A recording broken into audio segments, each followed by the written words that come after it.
Hello, everybody, and welcome to the Tuesday, February 18th meeting of the Eureka City Council. Could we start today, please, with roll call?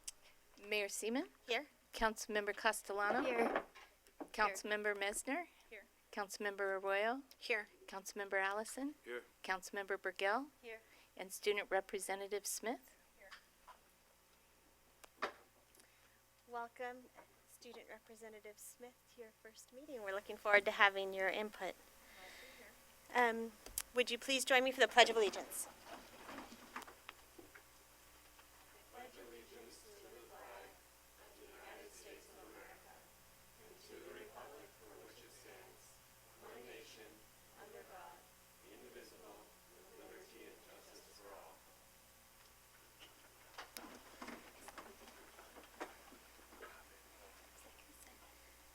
All right, Mr. City Attorney, do we have any report outs from closed session?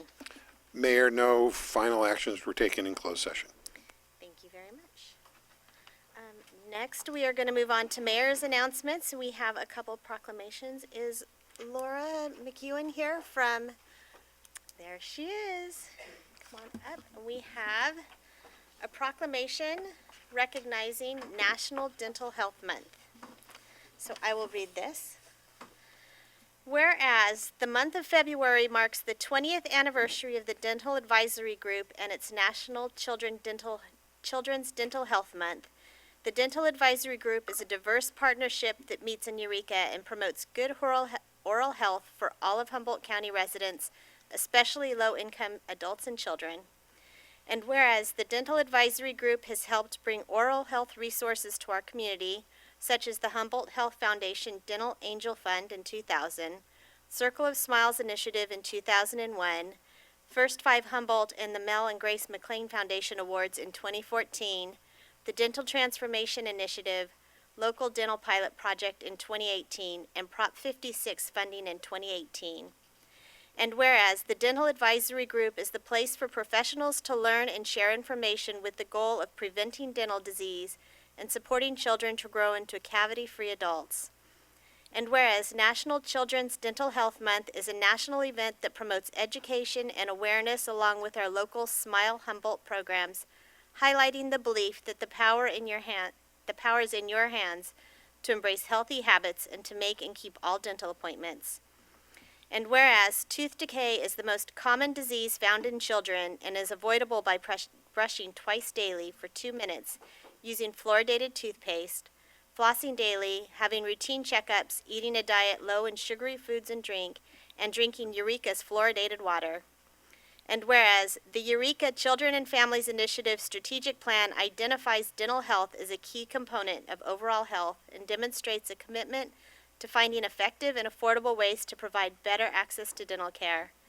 And whereas the cooperation and advocacy demonstrated by the Dental Advisory Group, the Oral Health Leadership Team, and many additional partners represent their strong commitment to meeting the oral health needs of Eureka residents. Now, therefore, I, Mayor Susan Seaman, on behalf of the Eureka City Council, do hereby proclaim the month of February 2020 to recognize the significant long-term work of the Dental Advisory Group and to National Children's Dental Health Month, and calls upon the people of Eureka to use and promote good oral health habits and encourage friends and family to do the same.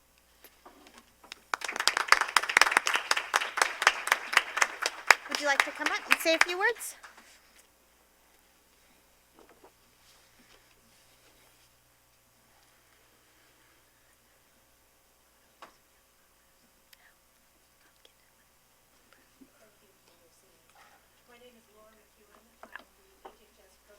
Service, I'll start again. Thank you, Mayor.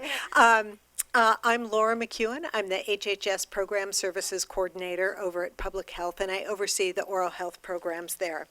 And I really am honored to be here and receive this proclamation from the Eureka City Council recognizing February as Children's Dental Health Month and the 20th anniversary of the Dental Advisory Group.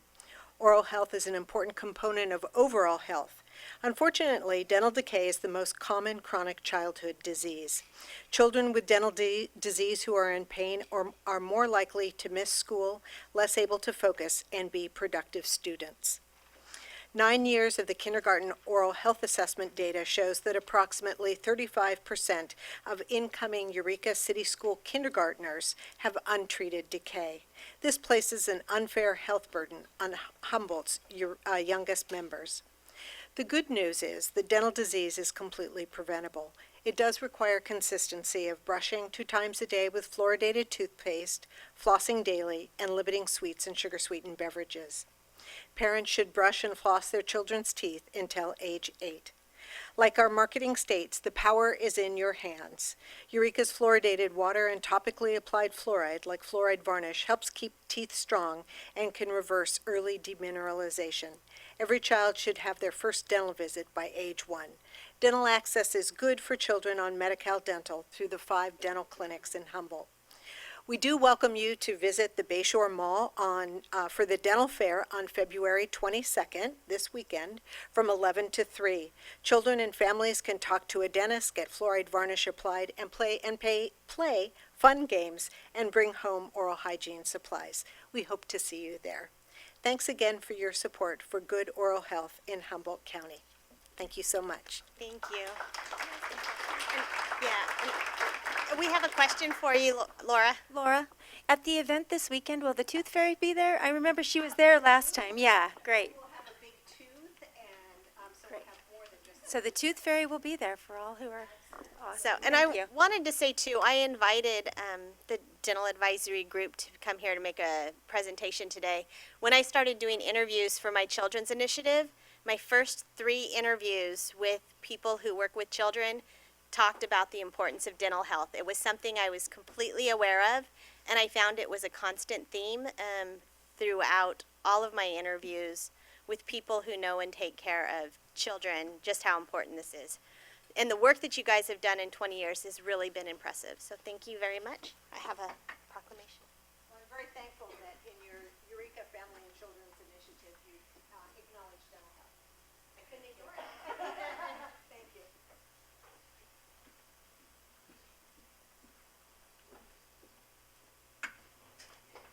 All right. Next, I would like to invite Counselor Castellano to read a proclamation for International Women's Day. And if you all would like to go ahead and come up, please do. In recognition of March 8th, 2020 as International Women's Day and for honoring the centennial year of women's suffrage. Whereas International Women's Day began in the United States in 1909, has been celebrated internationally since 1911, and is an official holiday in 28 countries. And whereas 2020 marks the 100th year of women gaining the right to vote in the United States, and women, people of color, and our allies continue to work to expand and protect voting rights around the world. And whereas women and girls of every race, ethnicity, class, and gender identity are working for social and environmental justice, peace, and safety at every level, from local to global. And whereas the benefits of women's historic social action continue to improve the world, and whereas we thank our women and girls and we honor their ceaseless struggle for justice, peace, and harmony for all. Now, therefore, I, Leslie Castellano, on behalf of Mayor Susan Seaman and the Eureka City Council, do hereby recognize March 8th, 2020 as International Women's Day and encourage all community members to observe this day by participating in local events and working to create a more inclusive world where all genders are able to live to their fullest potential, free from discrimination, oppression, and violence.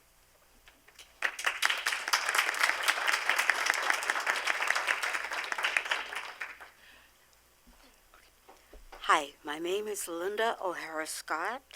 I'm with WILF, the Women's International League for Peace and Freedom, and we're having an event on March the 8th from 5:30 to 8:30 at the Arcata Playhouse at 1251 9th Street in Arcata. It will be a great event. We're going to have music. We're going to have the Raging Grannies sing. We're going to have Leslie Castellano speak for us, and we're going to have food, great food. Okay. Best of all, it's free. And thank you for this proclamation. In exchange, we'll give you our beautiful poster. And remind me again who created the art for this? National Women's History Project. So it's a beautiful poster, and it features Leslie as our featured speaker. We're really honored that she's here because as an elected person, it's really important to represent the 100-year anniversary of women's right to vote. So we're glad that an elected official can be part of our speaking group and invite you to come. It's from 5:30 to 8:30, free. Please come and invite all your family and friends. Thank you so much. And Thank you. now enjoy the Raging Grannies for a few songs. Oh, wait. The camera's over there. I don't know. Where should we stand? Yeah, right if at you this face mic. us, there's a camera. All right. All right. Okay. All right. One and a two. Hey, look us over, women proud and strong. Time to hear our voices, time to hear our song. Silence for too long, oppressed as well. But now the earth is crying out and women are responding, saying, let's work together, build, not destroy. Let's study kindness, gratitude, and joy, 'cause the planet is home to all of us, and that's the song we bring. Hear the raging grannies sing. Women together, working with friends, striving for safety because it's time to end domestic violence, rape, and abuse. We can make a better world where people all respond by saying, let's work together, build, not destroy. Let's study kindness, gratitude, and joy, 'cause the planet is home to all of us, and that's the song we bring. Hear the raging grannies sing. One more.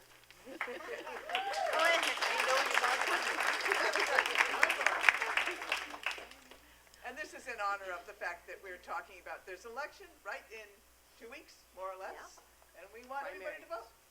Okay. 1, 2. Vote, vote, vote for peace, the difference we can make. Verily, verily, verily, verily, democracy's at stake. Vote, vote, vote, and poke into all the news. Warily, warily, warily, warily, lies our mind abuse. Vote, vote, vote the truth, note each promised word. Merrily, merrily, merrily, merrily, let our voice be heard. Vote, vote, vote for peace, a difference we can make. Verily, verily, verily, verily, democracy's at stake.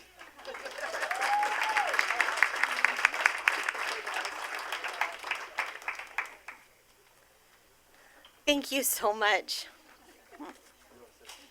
It's good to bring, oh, I'm so sorry, Linda. It's good to bring a little levity.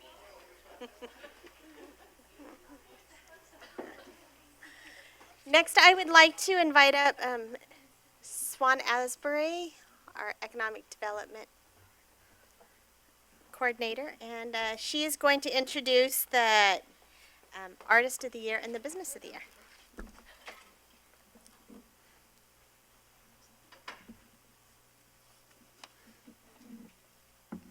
Good evening, Mayor and Council. Tonight I have the fun job of introducing the Artist of the Year and the Business of the Year for 2019. So I'm going to start with the Artist of the Year and then we'll move on to Business of the Year. So every month the Art and Culture Commission selects a different Artist of the Month, and to be nominated, an artist needs to be nominated by a member of the community via our official nomination form, be an artist that has completed a utility art box, be an artist that participated in the Eureka Street Art Festival, or be nominated by the Art and Culture Commission. And here is a photo showing all the Artists of the Month being recognized at an Art and Culture Commission meeting. I'm going to go through month by month quickly. So in January, Augustus Clark was the Artist of the Month. February was Stock Schluter. March was Patricia Sennett. April was Matt Beard. May was Chris Perea. June was Claire McKenzie. July was Brian Tripp. August was Anna Sophia Mezcua. September was Savage Rosalie Faye Thompson.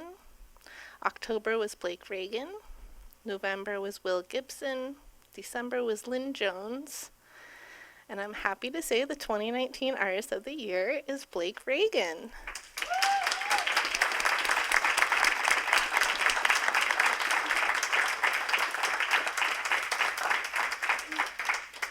So I have a few things to say about Mr. Reagan. It's so hard to pick an anything of the year, and we're so fortunate to have so many talented and inspired and prolific artists in our community. It plays an important role in the community, both as a way to beautify it and also adds to the value of our neighborhoods. It enriches us culturally, and sometimes with specific kinds of art, it just makes you delighted. And that's the kind of art our Artist of the Year, Blake Reagan, makes. Even on our grayest days in Humboldt, you can't help but feel a little sunshine come from the pieces created by him. And to watch him paint, you get the feeling not just from the work, but from the person. With his colorful clothes and hats and hair, he exudes joy when he's painting, and the interaction with the public is a bonus that he provides. Blake is a Eurekan by choice. He has jumped wholeheartedly into the art programs offered by the city. He's participated in both Eureka street art festivals with his giant purple, blue, and pink flowers. They're very recognizable. His larger-than-life murals are in Old Town and on 7th Street, and they represent his contributions to both the first and second festivals. He also has a utility box over on 5th Street, I believe. Yeah. It's on 4th and F. Is it 4th? It's over by Coast Central. Yeah. And during the festival, he didn't work alone. He had an entourage of helpers and apprentices following him around, always talking about what they were teaching him. And it was really, it was inspiring to see people who were looking up to him, learning his technique, and helping him out. So additionally, he created one of the sunniest places in Jefferson School with the mural that overlooks the park. So thank you, Blake, and congratulations. Thank you.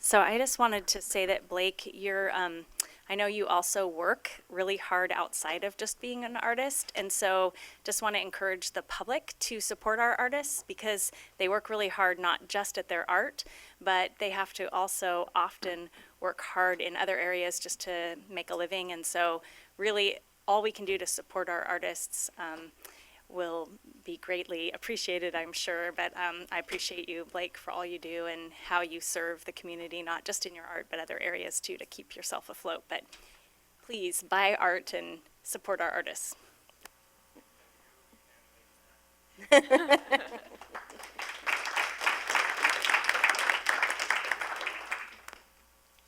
Okay, moving on to our Business of the Year. So the Economic Development Commission every month chooses a Business of the Month, and the selections are made from a list of businesses that the Development Services Director previously selected. I've been adding to that list as well, and they can also be nominated by a member of the community using our nomination form. And here is the 2019 Businesses of the Month, some of them being recognized at our Economic Development Commission meetings. And I'll go through the businesses of the month. So for January, we had Arts and Drafts. February was House of Humboldt. March was Times Printing. April, the Diver Bar and Grill. May, Old Town Coffee and Chocolates. June, Living the Dream. July, St. Joseph Hospital. August, Just My Type Letterpress. I'd like to point out that the owner of this was also an Artist of the Month, so Lynn Jones had a big year in Eureka. September, Brick and Fire Bistro. October, Land of Lovely. November, Schaefer's Ace Hardware. And December is Kenny's Chocolates. So the 2019 Business of the Year is Old Town Coffee and Chocolates, and Kathy and Gail are in the audience.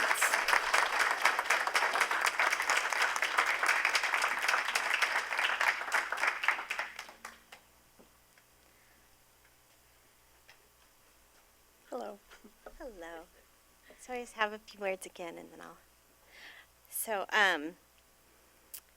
it is certainly worth celebrating all of our businesses, and it's difficult always to make the decision, but I was happy to choose Old Town Coffee and Chocolates, Kathy Kunkler, and Gail Minnick from Old Town Coffee. You guys have been there for a while, but you're not just a beloved place in Old Town, you are also a favorite place in Henderson Center, both on F Street, which makes it very difficult to say, meet me at the Old Town Coffee and Chocolate on F Street. We drive it a lot. There in Henderson Center, you don't only serve your Old Town Coffee favorites, but you manage to keep your Valentini cake decorator, or not decorator, but cake maker. So we still have those old traditional Eureka Baking Company cakes that have been a favorite for so many people in our community. You offer a place that provides so much more than just a caffeine fix. It's a convenient meeting place for work meetings, for first dates, for open mics, and apparently baby showers. You have a Lots lot of baby showers. Baby showers. It's one of the businesses in Old Town that keeps later hours, serving people until 9 p.m., which I'm really grateful for. It keeps that section of Eureka lit and lively, and just simply safer when we have that kind of activity going on there, so we appreciate that. You're in a business in Old Town that participates in everything that Old Town does. Taste of Main Street, you're always active in Arts Alive, you have a constant rotation of different art on your wall, and you have a running tally board for Friends to Buy Friends coffee, which is just a really charming touch and a very personable touch to your business. On a personal note, you have the coldest and best iced tea, fresh, always ready, which is more difficult to find than you would expect. So thank you so much, and congratulations. Thank you. And do you want to say a few words, too? Well, we just want to say how truly honored and how much this really did mean to us. I was so excited when you came in. I mean, I gave you a big hug. It's like, we're really thrilled and want to thank you. And we think it's a wonderful thing that the city council does. And it's kind of fun because Blake used to work for us. Yeah, on and off for years. We've had his art in there many times. Thank you. Thank you.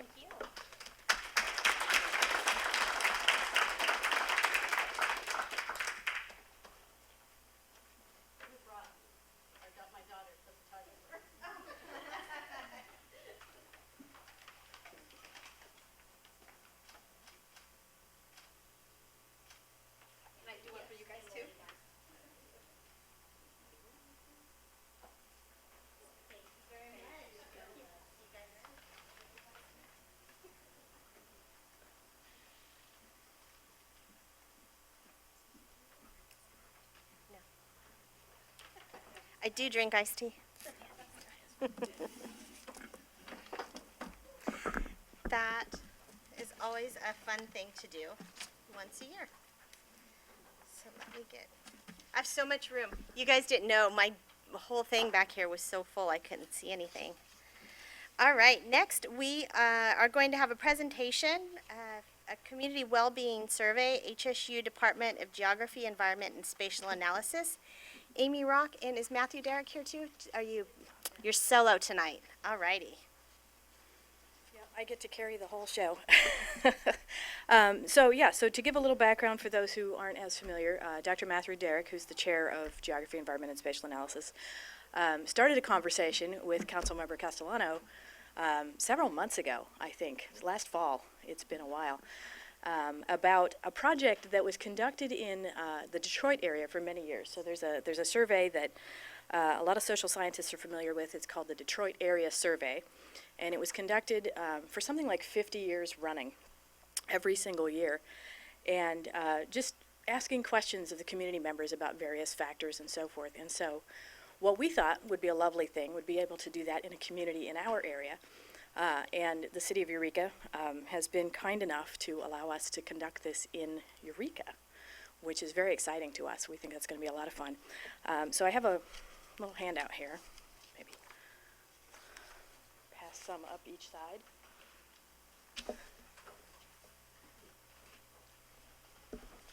This just gives a really quick overview of the survey, a little background on the Detroit survey. And what we were hoping is that this is the start of a long and productive partnership. We would love to be able to do this survey every spring. This is obviously going to be the first run of it, so we may experience a few hiccups, but we're hoping to be able to do this every spring and build a long-term collection of information that is not only beneficial to the city for community planning and other types of activities, so that you can kind of get a beat on how people feel about Eureka. Do they like Eureka, in fact? And how they feel about their community, what they think are important issues for their neighbors, what they think are important issues for their government to handle. Excuse me. And if we can do that, not only this year, but every year running, we'll be able to get a sense of how those things change over time. So this is very exciting to us as researchers to be able to do this, and we're hoping that it's very exciting to everyone on council, not just the folks that we've talked to so far. And I think that it's a unique opportunity. It's gonna present us an ability to kind of get a really good feel for what's happening in Eureka as a community that maybe we haven't had before. So the intent is to start with a digital survey that we hope will be able to go out with your March newsletter announcement, that we'll be able to release it then, which obviously that limits it to folks who are able to participate digitally, and so then we're going to follow up with a face-to-face opportunity or two, perhaps at a community center, for people who would like to participate but don't have that digital access to be part of the survey. So there's some key topics on here that we would like to ask in the survey, some things related to excuse me, community attachment, feelings about the neighborhood and amenities, energy and environmental issues, views on the effectiveness of participating in political engagement. We had that lovely presentation earlier about voting. Views on government priorities, both at the local and state level. Use of parks and outdoor recreation spaces, personal well-being, occupation and employment, access to childcare and transportation, which is a pretty broad range of topics. But we thought we would open it up a little bit and see if council had any other topics that they were particularly concerned about, or any of these existing topics that you specifically want us to emphasize. Does anybody have any questions? Okay, Councilmember Arroyo. I would just encourage emphasizing transportation in all its forms and clarifying that it can be not just in a car. Right.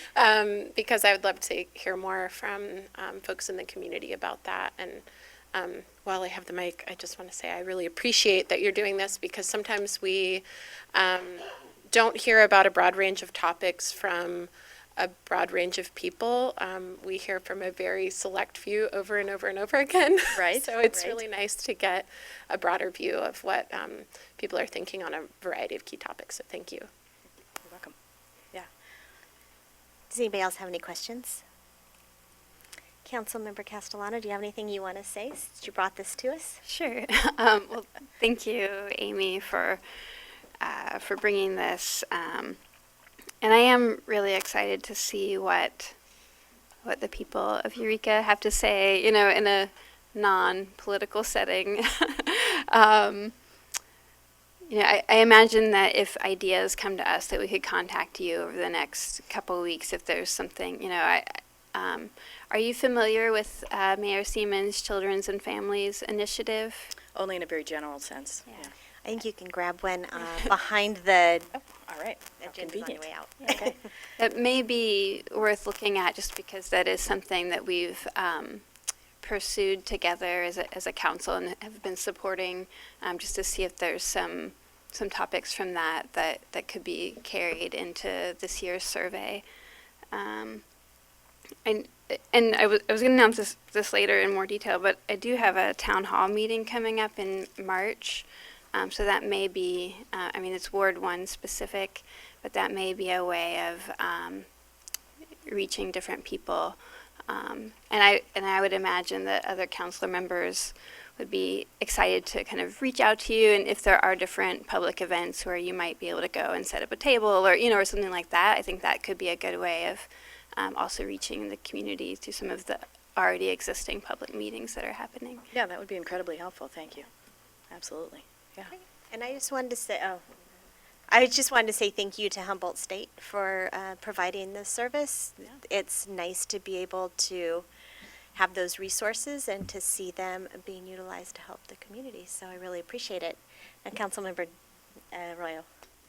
Since we do have a Eureka Youth Council now, and we have a Eureka Youth Council member, as well as staff who help to liaise between the Youth Council and ourselves, I would just love to hear, not to put you all on the spot right now, but if you think of a topic that you would like to have included in the youth survey, or in the, the Eureka survey, I'd love to ensure that a topic that our Youth Council is interested in makes it on there. That would be excellent, yeah. We have our timeline, as I mentioned, we'd hope to have it released with your March newsletter. We have to run through our internal review process at the university to make sure all the questions are free of bias and other sorts of issues. And so that will probably take us a couple of weeks. So we have a little time to kind of get a few more questions in. So if you can do things like that, you're certainly welcome to email me. I think the mayor has my email. We can certainly distribute that in other ways, but I'm not going to announce it over the television for the entire universe. We can get to her. But I do want to give a quick shout out. I've got a bunch of my students here. If you guys want to stand up real quick.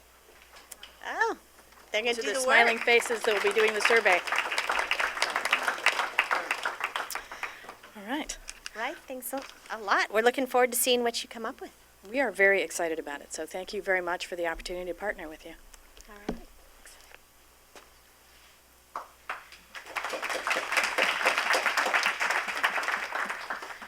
Next up, I would like to invite, I'm sure, Chief Watson for the Eureka Police Department Annual Report.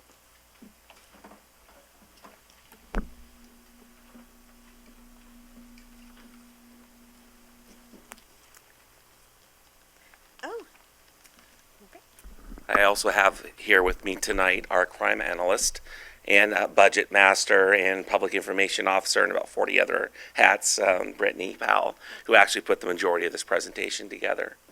So good evening, Mayor, members of the council. Tonight we're here to give you a brief presentation on 2019 in review for the Eureka Police Department. We're going to cover some statistics on our activities in the past year. You'll see that we're a very busy department. We'll cover some crime statistics with maybe a little bit of good news there. And then we'll end on the most important component, which is our people, our staffing. So here we go. Maybe.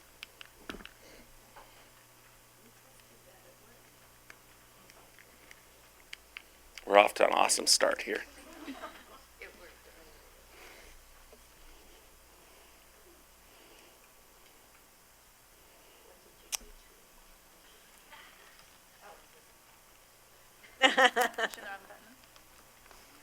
Okay, we'll start over. You want me to start from the very beginning, or okay?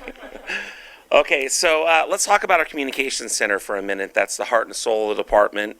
That's where the nucleus of our activity is generated with our dispatchers. So in 2019, they handled over 30,000 911 calls, including pocket dials that came in, and over nearly 96,000 inbound and outbound administrative calls. So that could be an officer request that they call for a tow, so they have to call the tow company, make that happen.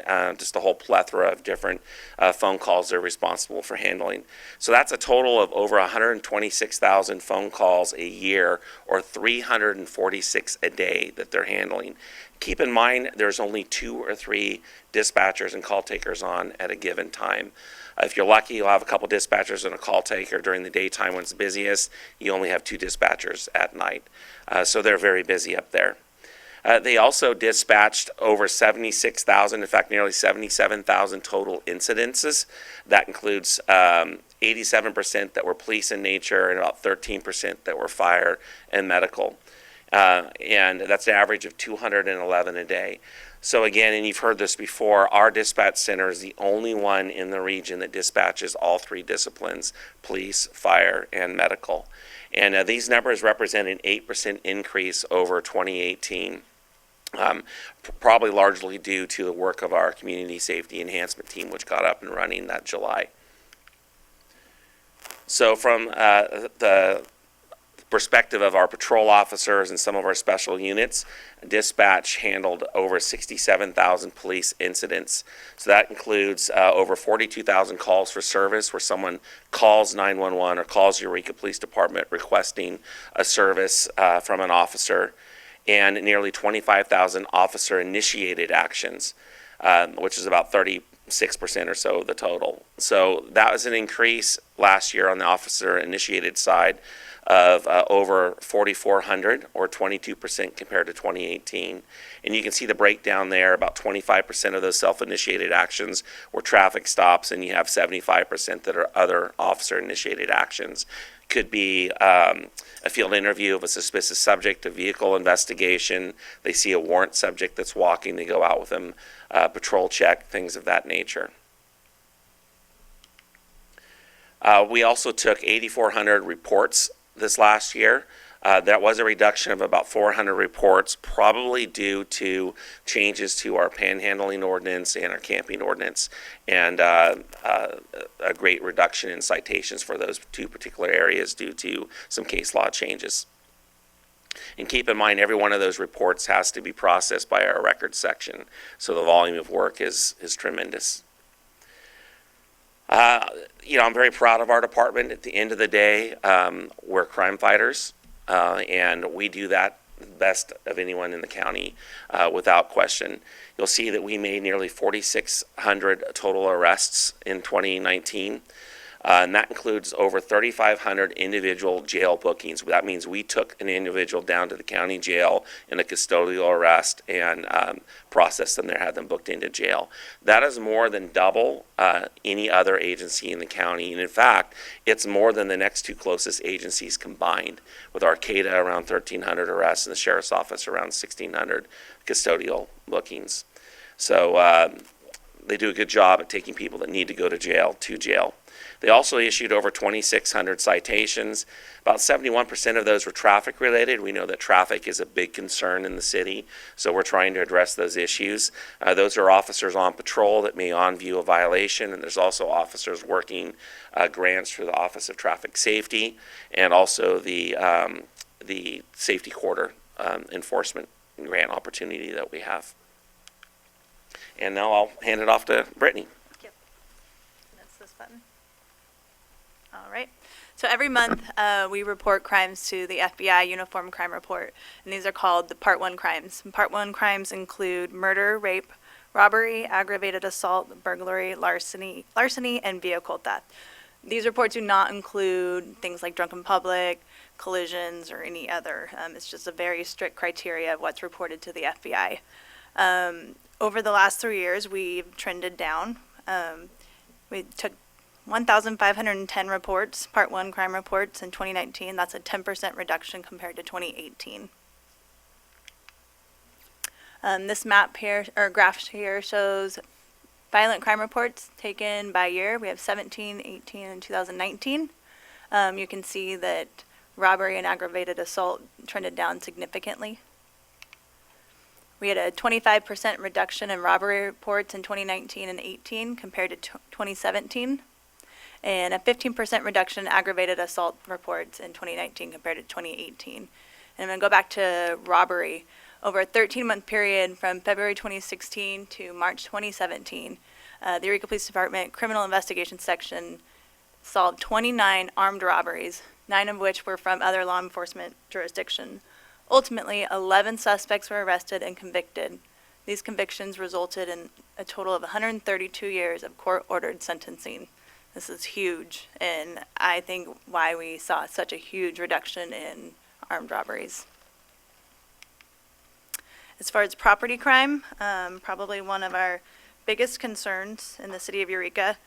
In 2019, we had 186 stolen vehicles. That is an average of 16 a month. It's huge.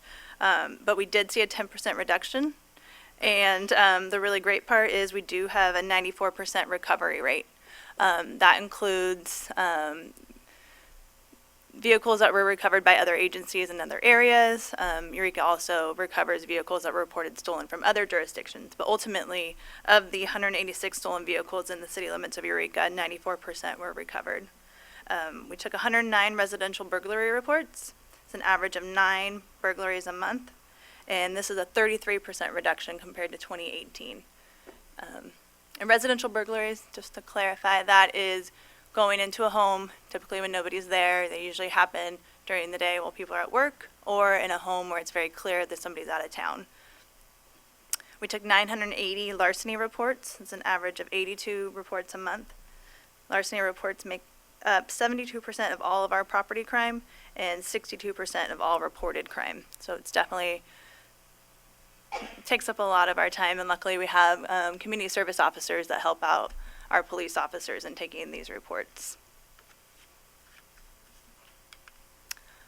All right. Okay. So clearly, we still have many challenges to overcome. You know, we want to see our crime rate be reduced to a much greater extent than even what we're seeing here. But that is good news, seeing nearly a third of our residential burglaries reduced. That's huge. And 10% overall reduction in the Part 1 crimes and the other areas where we're trending downward. In fact, I think if you look at the last 3 years, 17, 18, and 19, overall there's a 7% average reduction of these higher level crimes. It's also important to remember that while we know many crimes are underreported, that's held true for probably decades and certainly for the last 10 plus years. Part 1 crimes have a much higher reporting rate. If someone breaks into your business or breaks into your home and commits a burglary, you're almost always going to report that. If someone steals your car, you're going to report that, and so on and so forth with the more serious crimes. So those numbers tend to be a lot more accurate than when you're looking at things like, just theft from a vehicle, where someone takes a purse that's left on the seat, or a shoplifting report. Those have traditionally been underreported, and that holds true for jurisdictions across the state and probably the country. So I just wanted to point that out. But we are trending in a good direction. We have a lot of work left to do, but that's great news.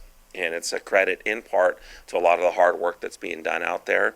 Crime stats are fickle. It's important to remember that as well. But again, we're heading in a good direction. So staffing-wise, the people, as you've known, we've been in a recruiting and retention crisis, not just with our department, but virtually every agency in the county, and it's even a nationwide problem that is gaining momentum and a lot of attention. It's just hard. People don't want to be police officers and dispatchers anymore for some reason, or firefighters. And I still say it's an amazing career. We need good people. There's good people out there, and I encourage them to apply. But we've had some success. It's been hard work. It's taken a lot of effort. Our human resources section has been very involved with the department as well, working with us to find some innovative ideas to recruit and retain new officers and dispatchers, and we've made some progress. So in the last 18 months or so, from June of 2018 through February, we've successfully welcomed 22 members new members to our family. We did have several that were hired and were unsuccessful in their training and probationary periods, and that's just part of doing business, but 22 successful hires during that period. That includes 3 dispatchers, one of which is still in training, I think 11 police officers, and including 1 cadet that still has to finish the academy, and then other key positions throughout the department. You can see their names there. So let's talk about our sworn positions and where we stand as of right now tonight.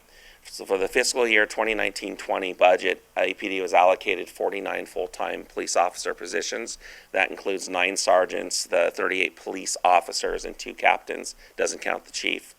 And this is down from a high of 54 allocated positions in the fiscal year 27-18, and that's due in part to essentially unallocating 4 positions to give a 5% pay increase for dispatchers and sworn officers from a recruiting and retention standpoint. We were in dire straits, losing ground, needed to do something, and a historical analysis had shown for the previous 10 years, we averaged, I think, 5 vacancies at any given time. So it made sense, but that's why we have fewer positions at the moment. And we also converted 1 position into 2 community service officers, which had a benefit for the department. So the good news, with the hiring of 2 brand new entry-level officers on February 1st, we are now fully staffed at the moment for all our allocated sworn positions at the officer and sergeant level. Actually, technically, we're overhired by one, though that's temporary. I do have somebody that's in deep backgrounds with another agency in a retirement that's looming. But we're sitting good at the moment. I do want to point out that 8 of those are in training. That's always, doesn't always go the way you want it to, but so far everyone's doing very well. So 7 are in field training, and 1 still has to complete the final module of the academy, but we're pretty confident that that'll get done. And it's important again to note that this is a constant work in progress. I could come to work tomorrow and those numbers change. But again, we've made some real progress, and I'm very proud of that. So our dispatch center, we literally went into a crisis mode this June, being down 5 vacant positions, which I'll get to in the next slide. So in our current budget, we're allocated 12 positions, including the communication manager. And then you have 4 seniors, and you have 7 regular dispatchers. And again, as I pointed out before, we're the only dispatch center that also dispatches not only for police, but for fire and medical. And a lot of people don't understand, but that extra skill and requirement requires a exponentially more higher amount of training and expertise for them to have. It's a whole nother area they have to learn. And on top of that, something many people don't think of, it exposes dispatchers to a much higher degree of trauma and stress. So if you've been on the phone and someone dies on the phone as you're walking a family member through CPR, which happens, that's a very traumatic event. In fact, we had a dispatcher on the phone with one of our retired officers that passed away on the phone, and it was very tragic and a very difficult situation. So currently 9 of 11 total dispatcher positions are filled. We have only 2 senior dispatchers remaining at the moment, so we have 7 regular dispatchers and 1 new dispatcher that's in our communications training program right now. And we're working diligently to fill the last remaining positions. This is a top priority. This has been an area that has been very difficult. In fact, we haven't been fully staffed in dispatch for pretty much the entire time that I've been here, 15 years. I think they briefly hit it once many years ago, and then they've just been chronically understaffed since then. So again, in June, we hit a critical low staffing level with 5 of 11 positions vacant, almost 50%. We were on mandatory overtime. It was a really tough place, but we had people in departments step up, and the dispatchers pulled extra shifts. My assistant, who's a dispatcher as well, or a former dispatcher, filled in, and we were able to get through it. I spoke earlier of some of the new strategies that we're implementing. Creating a new communications dispatcher trainee classification, which you're aware of, has went a long ways towards helping us to get ahead of some of the other agencies and get quality people in. It used to be hired as a dispatcher, an entry dispatcher, you had to complete a post test. That's very difficult. Sometimes people have to take it 3 different times to get there. It's just a confusing test. And we couldn't even look at you to hire you until you passed the test. And they're not held up here all the time. So with the new trainee classification, we're able to hire people that have not yet passed the test, and they have 6 months from the time they're hired to do so. That gives us plenty of time to start getting them trained up and get a jump on the competition. And we just had our awards ceremony on Valentine's Day. Each of the officers depicted there and professional staff were awarded various awards, as well as some others that aren't depicted, including a number of excellence awards, which is a pretty high bar award for our department. In fact, the criminal investigation section that was responsible for solving nearly 100% of our serial armed robberies. So those 11 people committed to nearly 30 armed robberies in the city and 9 outside the city. They were awarded the team I think a special unit award, unit commendation. So anyways, that's 2019 in review. We'll entertain any questions that you might have. Thank you, Ms. Powell and Chief Watson, for all the data. I love data, and it's really good to see all the numbers there. My question was for arrests and the county jail. Is early release at the county jail still an issue with capacity there? Yeah, so I get their daily log every morning when I come to work, and it shows where they're at. And they still remain at or very near full capacity at any given time.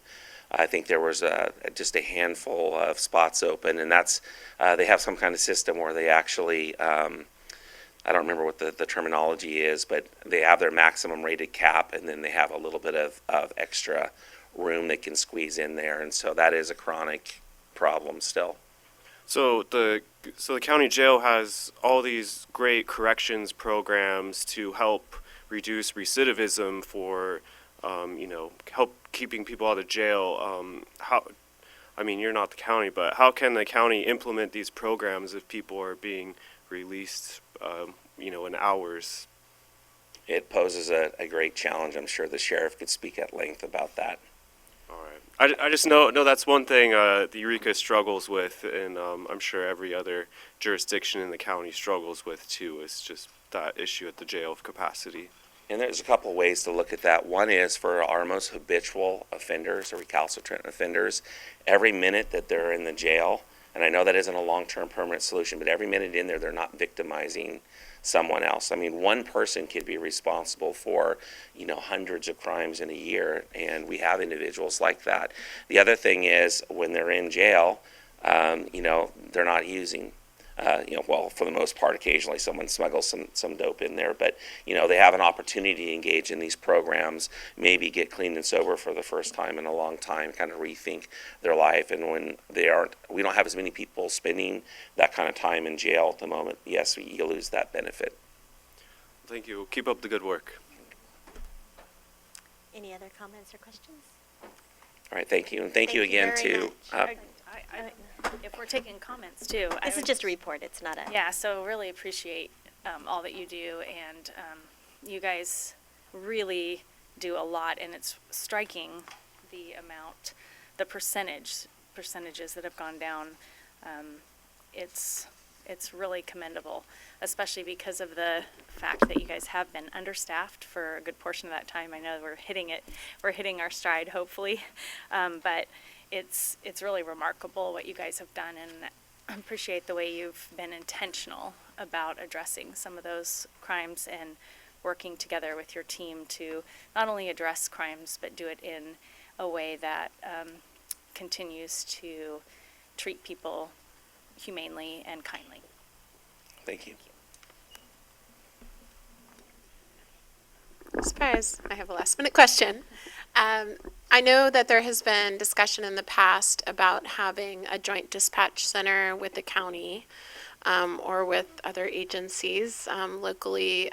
Does that seem like something that has gained any traction, or where does that idea stand right now?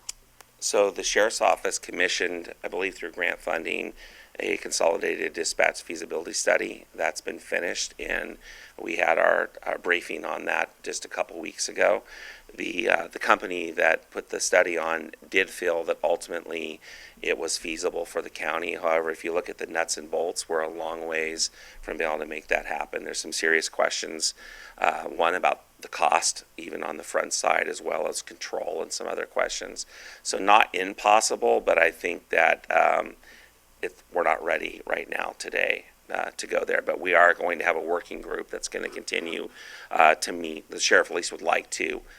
So we have some people assigned from our department to attend those just to kind of explore a little further. Because the timing isn't great today with budgets doesn't mean that 3 years from now that might change. I believe firmly, and in fact, most of the other agencies would actually agree with me that we have the finest communications center in the county, so we have a lot to lose potentially if we lose some control over that.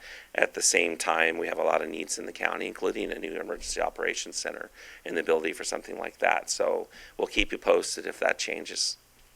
Thank you. And then on the increase in calls note, I also am aware that there's been an increase in neighborhood watch activity and neighborhood groups doing neighborhood watch and really encouraging their neighbors to call if they're seeing something that doesn't seem right.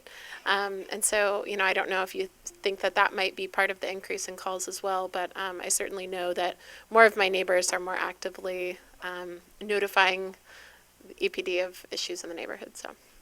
I'd say every little bit helps. It takes all of us working together to get there. It's no one department, no one section in a department, no one group responsible for some of the successes. It takes everyone working together, and we need each other. And so community involvement, I think, is a big part of this component, as well as people, educating themselves on crime prevention techniques. The city has a team that gets together every month, crime prevention through environmental design, and does site surveys for businesses to give them some ideas and guidelines on things they could do to make their businesses more safe and secure. And so, again, it's just a lot of components, the work that the community services department's doing out there in the parks and along the trail, and the list could go on and on. It's a collaborative effort.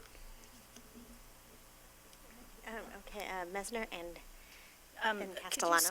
Could you speak to to that financial piece of how the dispatch is supported, since it is supporting the entire county, not just for the public's sake, since we're actually addressing the whole county, and like Councilmember Arroyo mentioned, the collaboration with the county. What does that look like in regard to the funding side of it for our dispatch? Consolidated dispatch? Or for what it is right now, So right now, we're funded through the city of Eureka. We did work out an MOU with Humboldt Bay Fire last year, kind of dusted it off from something that was in place a few years ago. And in fact, Brittany could probably speak further to this if you want to answer that.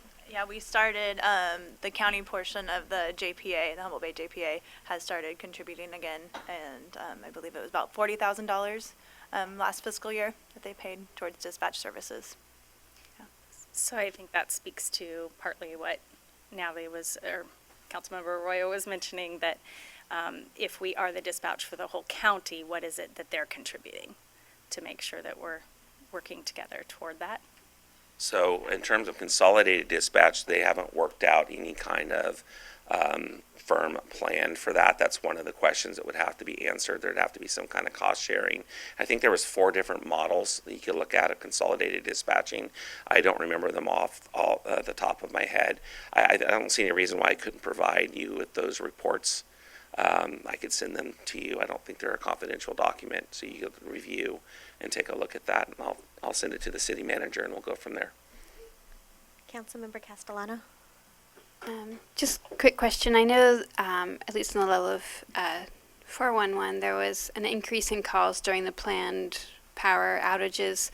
Did you find that to also be the case at dispatch? And is there any sense of to what degree that contributed to the increase in calls in the last year? I would say there was an increase on that day, but I don't know if it was significant enough to make the overall annual increase. So we had less people coming in and working on one hand, but then you had a lot of people calling wanting to know what's going on and having to be referred to the county's EOC. But the city also did a pretty good job of messaging, internally to the public. And we learned a lot of lessons going through those. All right. We good? Thank you very much, Chief. Thank you. And Brittany.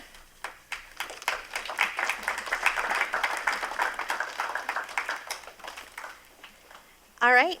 This is our public comment period. It's the time for members who wish to be heard on matters that do not appear on the agenda. The policy is limited to 3 minutes each. Such time allotment or portion thereof shall not be transferred to other speakers. We have an order. Right, Sign so in. I'm sorry. We Did have you a sign in. up, or would you like, or otherwise we'll call you at the end of the signed up folks. Oh, I thought you said we had public comment. It is. It is public. There's a sign in, so people come in and sign in and. Where do I sign in at? order. We can call you up at the end, but it's right here on these people. But we can call up for people. So who is our first speaker today? Mr. James Graham, followed by Teresa Daly.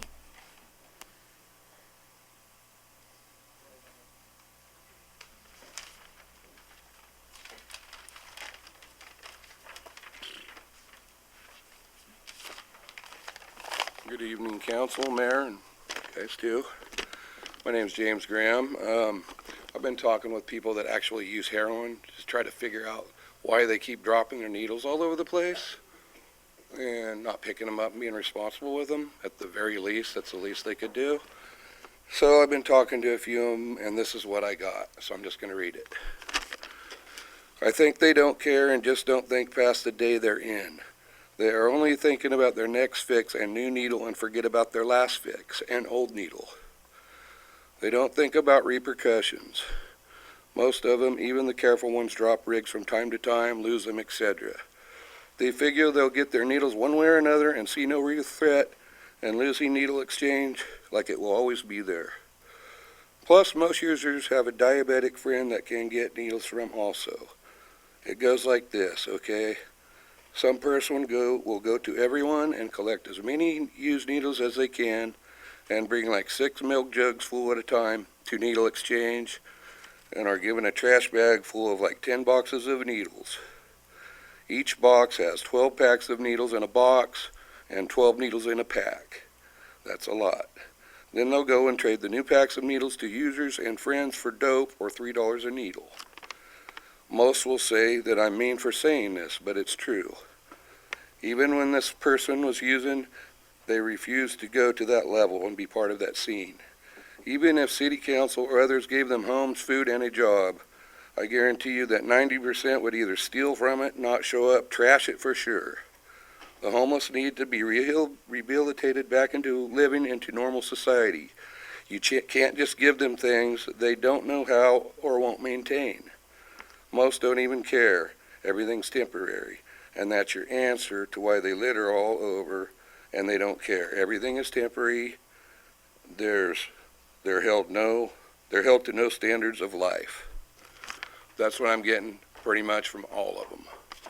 Pretty simple. There's still needles laying everywhere.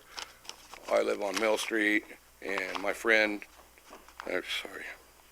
grandson was walking to school, and he found a needle there in the morning, and it was still there after school, and he told me about it. Just kind of laying right in the road. I mean, what happens if a little kid going to the same bus stop picks that up, doesn't know any better, and pricks herself with it? Anyway about it, it's unacceptable. There's too much needles in this county. I want something done about it, and so do other people. They're afraid to come up here and talk. It's not easy to get up here and talk all the time. I mean, I've been up here 20 times maybe, and I'm nervous right now. I don't like it. Something's got to be done about this needle litter. You guys can help make it happen. Thank you. Thank you, James.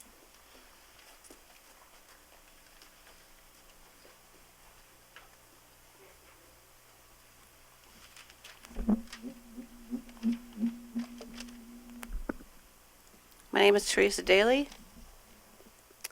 To start, I would like to state I am disappointed in the Eureka areas of 4th and 5th Streets during the Christmas season. I saw little semblance of a holiday atmosphere. There were no garlands, banners, or lights that were evident to me that it was Christmas time. I noticed a few businesses that had a tree or possibly lights through the windows scattered here and there. Not really much, though.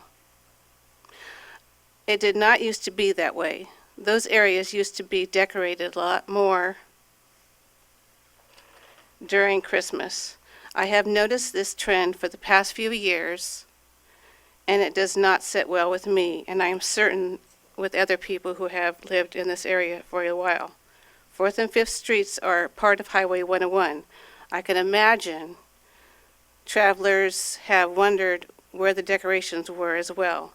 In contrast, the communities that I did witness display holiday decorations for Tuna, Riadell, and Scotia were wonderful to drive through. What has happened to holiday cheer in those areas of Eureka? It cannot be financially oriented. It couldn't cost that much, really. The spirit of Christmas is something special and should be celebrated by all. Thank you. Thank you. Next on our list is Harry Wilcox, followed by Cornelius Lowenstein, and then Mike Kearse. Good evening, Mayor and Council. I've written the whole thing and posted it on the internet, and I'm going to wing it because when I read, I lose my place. I'm not here to usually do my usual griping about the needle litter and the homeless and all that. What I'm here to speak about is, well, I had a heart attack recently. I was in the hospital and laid there and went over some of the videos from the meetings that I've attended over the last 5 years and the comments I've made and the reactions I've gotten. People have asked me why more people are not involved civically with Eureka, why Eureka has gone downhill the way it has. Now, what I'm about to say is not personal attack, it's opinion, okay? So please, no one take it that way. But it's really hard when you come up here and you take your time to come here and speak to you people about the issues that we see as citizens of Eureka and have people laugh in your face, call you a stick in the mud because you don't agree with their opinion either. Have people basically claim because you bring up the same issue of needles, home unhoused, we'll call them that, the people who are addicted, constantly bring it up, they say that's evil. You only talk about the evil, and that thus you must be evil too. People do not want to come here and tell you folks the information they have. They don't want to share their experience if they're going to be put down. And it's been done. Please, people, hear me. I'm not here to be negative. I love Eureka. I don't want to go back to New York City. This place is gorgeous. This place has so much potential. But when we try to talk to you people, the council, to the city manager, and you get stalled, you get told, you're seeing things, you get told no proof. It's hard for people who are working to come in here at 6 o'clock, speak their minds, and then just be ignored. Now, I've met with a lot of you, and you're good people at heart. But please, let's be a little more cautious about how we approach the citizens of Eureka when they speak to you. And Mayor, I wish you would make these folks maintain some decorum because you ask us to, not personally attack, but we get personally attacked and people don't want to talk anymore. People are afraid to come here because they're afraid they're just going to be disregarded. And as I said, I love this town. I want to work with you folks this year. I've been trying hard to stay on a positive note. And I thank you for listening, but please listen. Thank you.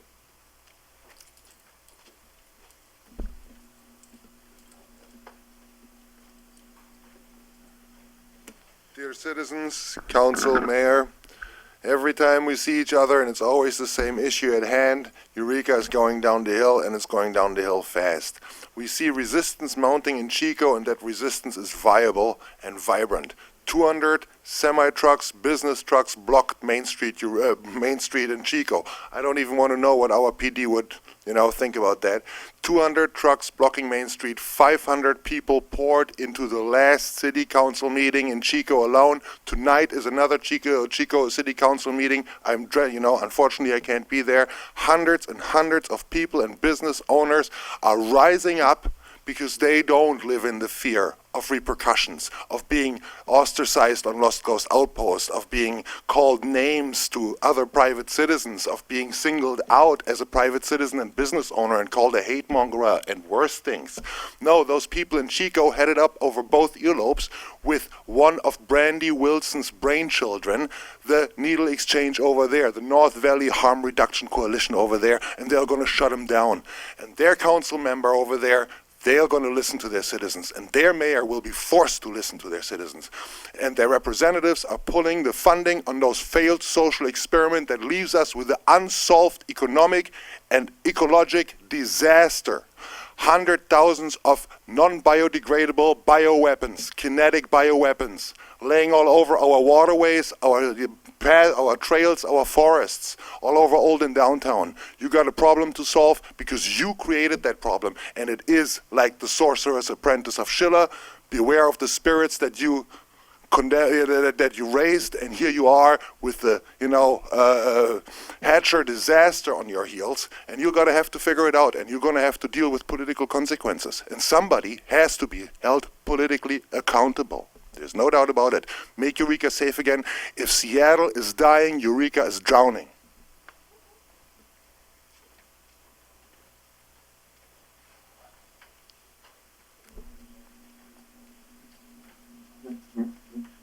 Mike Kearse of Eureka.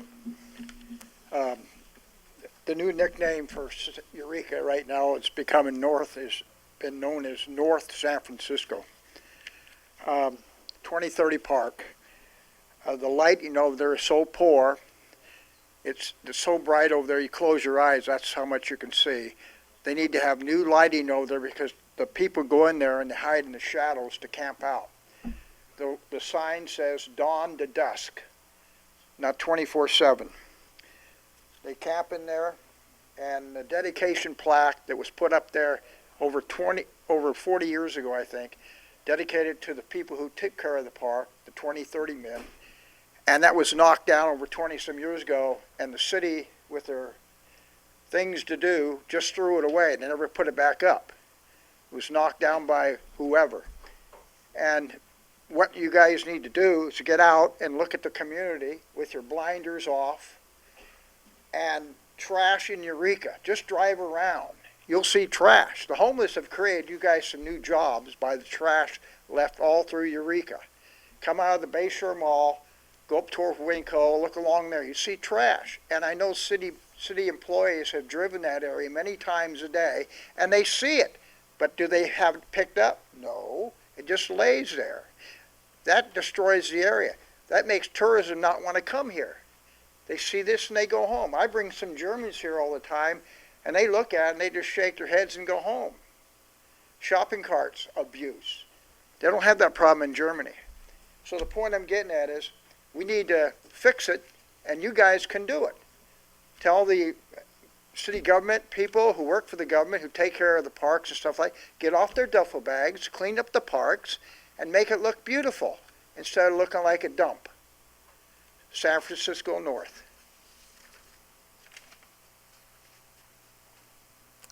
Do we have any other?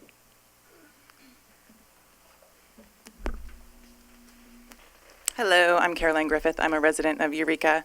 I just wanted to say it's really cool to come in here and see the youth council. I frequently find myself being the youngest person at a city council meeting, so I think it's really great to see all your faces here and to know that you are getting to experience what a wonderful and strange and sometimes messy thing a city council meeting is and democracy is. And so I think that's really wonderful. I think it's also kind of an acknowledgement of like the long game of fixing a lot of the problems in our city, that it really does start with young people. So thank you, City Council and Mayor Seaman, for making that happen. I see another speaker.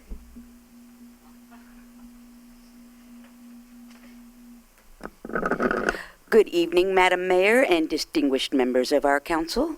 I am Denise, and I am co-captain for the Neighborhood Watch Bridge District in the 4th Ward. And I came to give a 2019 report, too, in the short time that we have. Our neighborhood has been working very hard. We have 45 members strong with our own private Facebook, which we discuss of matters on a daily basis, so everybody knows there's eyes and ears watching. We've had 2 big cleanups, thank you Pack Out Green Team and Uplift, taking care of the waterfront and the railroad tracks in our area. And we are also the benefit of the Measure Z funded waterfront and park officer, Officer Gagnon and Officer Swanson. We work with in tandem quite a bit, and they've been very helpful in keeping litter down, and we can talk to them about people that we see frequenting our area. And we've had some big successes. We've had some RVs moved. We've had vehicles moved that turned out to be nuisances. And also we've had really big success last year in 2019 getting nuisance residents out of an apartment building on the 1800 block of 3rd Street. Now that's our successes, and we're very proud of that. Thank you, everybody. And all of our members travel around our neighborhood and take lots of good pictures. And Susie Osley is very good about taking our pictures from our private Facebook to the officers in question and helping.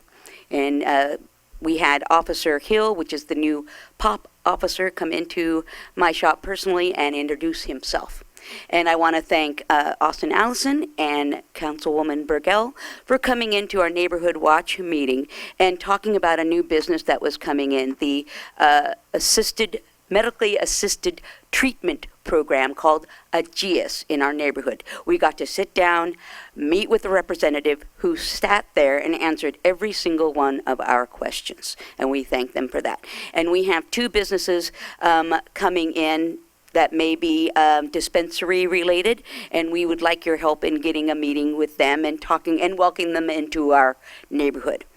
And also, very least and lastly, we have two businesses that are now unoccupied, China Buffet and the Gone Sea. We need your help in getting with the actual owners of the building because they are becoming nuisances. And we as a neighborhood would like to know how we can help there.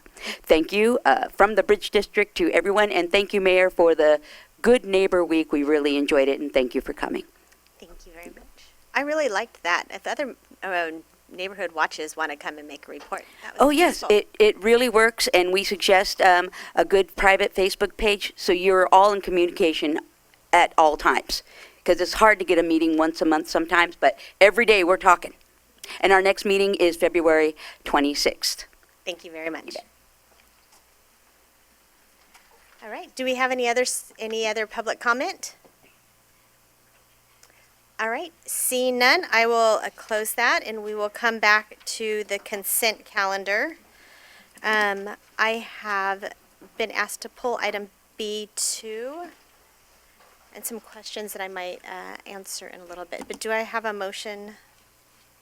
I'll make the motion. Second. Motion to pull B2. Make the motion to pull B2 and accept the rest. Okay, is that how we do it? Second, so you're approving the Approving the minute. the remainder of the consent. Remainder of the consent Okay. calendar except for B2. So before we vote, point of clarification, are we going to be discussing those items? Yes. Yes, thank you. So, once we have a motion and a second, then I will say. So clarifying, we're only pulling B2. You're only pulling B2, Yes. but we Okay. had some questions about some other items, so my understanding is we had a question on item B2. I don't think we can. Oh, that's pull the one we items pulled? Unless we're discussing them. I mean. No, this discussing is what I was instructed today. Okay. Okay, so this is a motion and a second, and then so item B4, which is board and commission appointments, we had just a question about that. That is who was on the agenda to be appointed to the commissions. So the names are Stacy Young to the Arts and Culture Commission, Sean Galt to the Board of Appeals, Sean Herlihy to the Historic Preservation Commission, and Scott Bauer to the Open Space Parks and Rec Commission. On item B5, there was a question about the classification paralegal, and that is not a new position. It is simply reclassifying because our Christine has gone through some training, and she has reached a different level of classification. She has enough education, and she is doing more work, and so she's been reclassified. And then item B6 is where is the Bodie Ponderosa Court subdivision, and that is at Ponderosa Court, which is over on F Street. There's a little subdivision. It's been partially empty for a while. All of the information is available as well if you go online and you kind of go onto the agenda and you follow the link to the consent calendar, you can get those answers to those questions. But they were very specific questions, and so we just wanted to answer those. And now we have a motion, we have a second. All in favor of approving the consent calendar, let's B2. Unanimous yes vote, motion carries. All right. Now, item B2 is the State of California Department of Parks and Recreation Division of Boating and Waterways Grant. And I believe we were pulling that item because our youth council has made they want to make a comment about it. Yes, we would love to. So, hello everybody. Oh, do you have does your mic work? It's the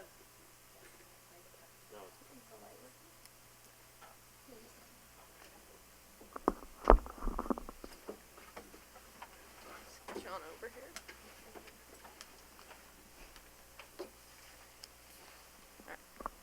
Hello everyone, and good evening council. I'm Christina Smith of Eureka's Youth Council, and my fellow members are in the audience with us.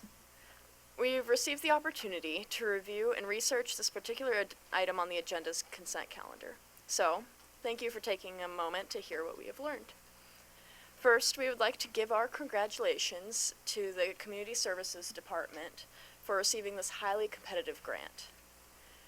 Through research, we have learned that the SAVE program combines the Abandoned Watercraft Abatement Fund and Vessel Turn-In program into one grant, which are programs designed to remove, reduce, and prevent the abandonment of recreational vessels and marine debris. Since enacted, they've provided millions of dollars in grants to enable the removal of thousands of vessels and marine debris in California. We've learned how important the removal of abandoned vessels is in order to provide adequate visual, health, and safety standards in the public and its environment. Abandoned vessels can leak fuel, oil, and other flammable liquids, discharge toxic paint, toxic treated wood, asbestos, and other toxic materials, plus release sewage and even contaminated soil that contains heavy metals and chemical compounds. Just to name a few. Allowing abandoned vessels that are in a state of decay to remain in our marina could not only contaminate Humboldt Bay and be detrimental to its ecosystem, affecting aquatic organisms like plants, fish, and other wildlife, potentially an entire food chain, but also decreases the aesthetics of our marina and could have a negative impact on outdoor recreation, among other trickle-down effects. In addition, the removal of these vessels frees up space to boaters who want to keep and maintain a healthy vessel in our marina, and thus align with Eureka's mission to be a cleaner and greener city. Then that will allow these types of derelict situations to go unresolved. Although awarded $32,000 for this cleanup, our research shows that the proper acquisition of derelict vessels, proper removal, and proper disposal, along with unexpected contingencies, can be a gruesome, challenging, and expensive endeavor, which only becomes worse and more challenging the longer the issue is not addressed. One example is with the Oakland Estuary Exchange Project of Alameda County, which CalRecycle launched in 2013. The initial estimated cleanup cost was $1.3 million and proposed the removal of up to 18 marine debris sites, 21 sunken vessels, 2 sunken barges, and 3 abandoned docks. They were awarded $650,000 grant from the National Fish and Wildlife Foundation. However, under the spearheading efforts of CalRecycle, a letter was also sent to the U.S. Army Corps of Engineers, the U.S. Coast Guard, and the U.S. EPA requesting their participation in a joint venture for raising, evaluating, and assessing 4 abandoned wrecks and other hazardous wastes from the Oakland estuary. Since these abandoned wrecks had been underwater for years, they were deteriorating and causing a substantial threat in releasing hazardous substances into the environment, as well as potentially impeding navigation and creating safety hazards. CalRecycle received additional grant funding and support for these agencies and were able to provide direct and indirect expenditures totaling $9.16 million. This allowed the project to get underway and significantly increase the number of vessels and amount of debris that could be removed. By the end of this project, instead of addressing the proposed 18 debris sites, CalRecycle was able to remove 59 abandoned derelict vessels and marine debris and hazardous substances from 77 different sites within the estuary over a 10-month period. This project shows how extreme these cases can get, if left unrecognized, but also the power of partnership to complete a project of this magnitude. As a recommendation, we would say that the department continue to seek out these types of grants as an ongoing effort to remove and prevent derelict vessels from deteriorating in the marina. Look into ways of furthering its partnerships, and also looking at more strict repercussions for abandoning a vessel in our waters that may pose a public threat or environmental. Thank you. Thank you. Does anybody have any questions? Does anybody have any questions about item B8? Or B2, sorry. All right, seeing none, I will ask the audience, is there any public comment on this item? Seeing none, I will bring it back for All right, does anybody have any further comments? If not, can I entertain a motion? Oh, Councilmember Arroyo? Do have a comment, but I'll also make the motion. So I just wanted to note that this grant really does fill a gap as far as removal of derelict vessels, and as my role in the Coast Guard is pollution prevention and response, it's pretty common that vessels sink or are grounded, but are not posing an immediate and significant threat to public safety, nor are they in the channel, in the navigable channel. And so there's sort of this the problem of large vessels being it's a little unclear whose responsibility it is to remove them at times, and so this kind of funding can really help to meet that need when it is not necessarily going to be met by any other agency. So I appreciate that our staff sought this out, and that you decided to research this as a council, and it's certainly something that we see from time to time in Humboldt Bay, and in the past, projects that had funding on a federal level to buy back vessels in need of repair were really successful, but a lot of those funding sources haven't been available lately. So this is a great way to fill that gap. And with that, I'll move that we adopt a resolution of the council approving the acceptance of the grant funding from the State of California Department of Boating and Waterways. So moved.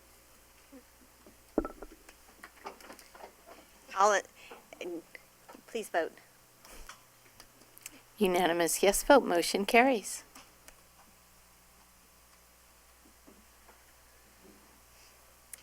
All right, well, nice job, thank you. We are going to now move on to ordinances and resolutions. Item C1, fiscal year 1920 fiscal year budget review. Good evening, Director Millar.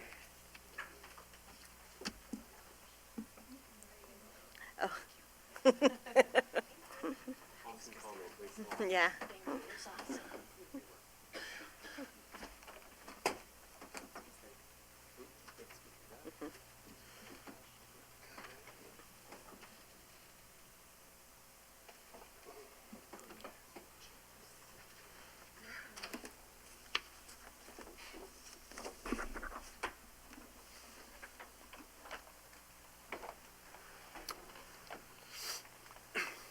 All right, good evening, Mayor and City Council. Tonight's presentation is about the 1920 mid-year budget analysis. Before I begin, because it is now budget season, I would like to go through the budget schedule. So following the mid-year analysis, I will be doing 2 financial forecasts. One report will review the expenditures and their projections looking out 5 years.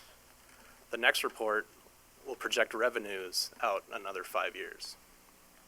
In April, the proposed budget will be presented to council, and we will have 1 or more budget study sessions.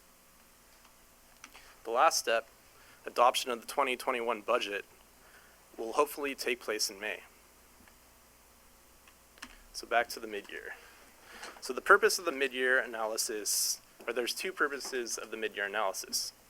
The first one is to estimate year-end actuals for fiscal year 1920.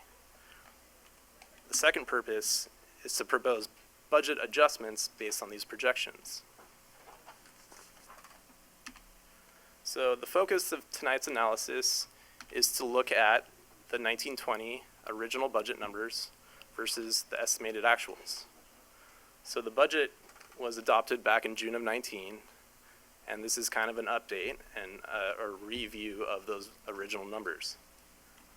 When you compare the two, you can have two different types of variances. A favorable variance, which increases reserves, and an unfavorable variance that decreases reserves. So the city currently has over 48 funds, but tonight I will be focusing on the major funds / operations of the city. This includes water, wastewater, the harbor fund, the building fund, the internal service funds, as well as the general fund. So beginning with water, the water fund has three major divisions: water treatment, water distribution, and capital projects. The operations and capital projects are supported completely by water revenues. The forecast for the fund is positive. We are expecting a large favorable balance by the end of the fiscal year, and this is mainly due to a reduction in capital outlay. The wastewater fund also has three major divisions. This includes wastewater collection, wastewater treatment, as well as capital projects. Their operations and capital projects are funded solely from wastewater revenues.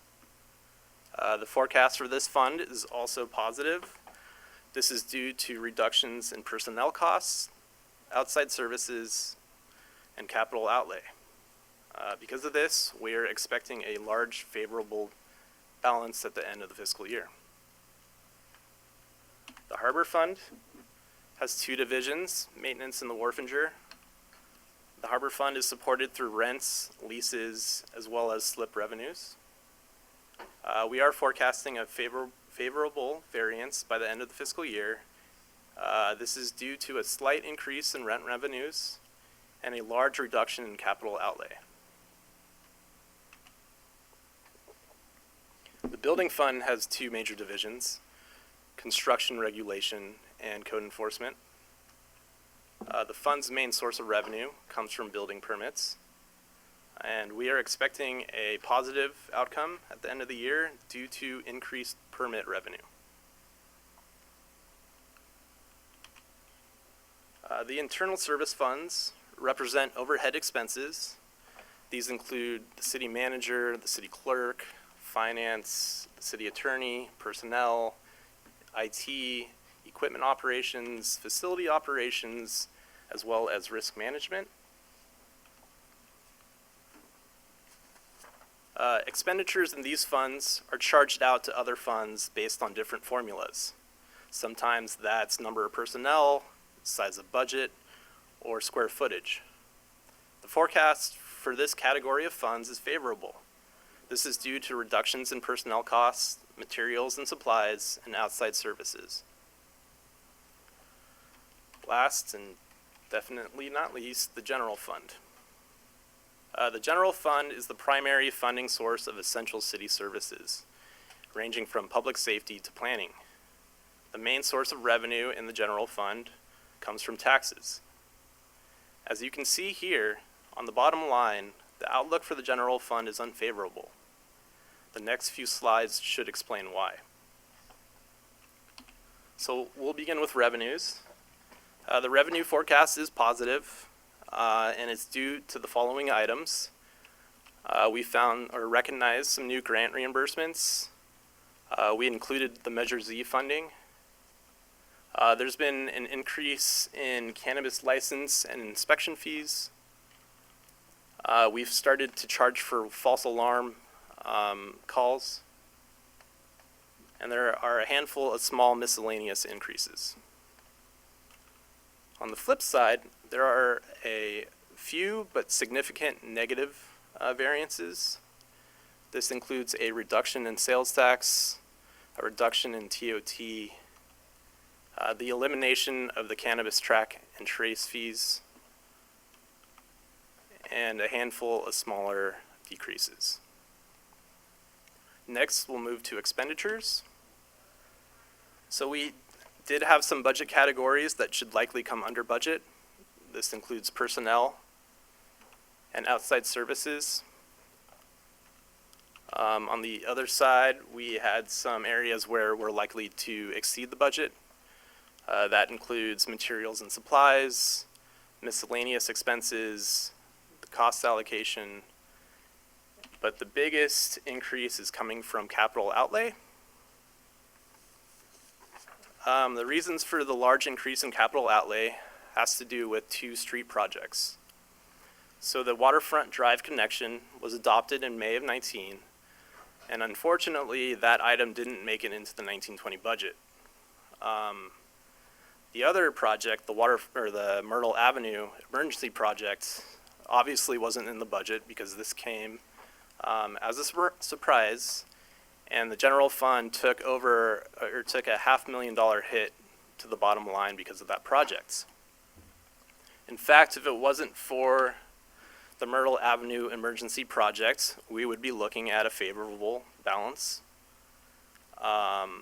Luckily, we had some increases in revenues and some operational savings that helped offset this unanticipated expenditure.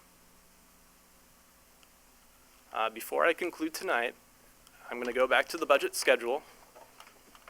The purpose of the schedule is really to help us develop the 2021 budget. And the sequence of these items is important because they serve 2 purposes. The first 3 items represent an analysis. So tonight is kind of the short-term analysis. I'm going to show us where we're likely to end up a few months from now. And then those 2 forecasts are the long-term analysis. They'll give us a better idea about where we're headed, not next year, but going out 5 years. The last 3 steps, those represent action. This is the actual creation of the budget. This is where the rubber hits the road, and I'm hoping that by going through the analysis that we will create a very solid budget, which will hopefully lead to long-term fiscal sustainability. That is all I have tonight, so that concludes my presentation. Councilmember Allison.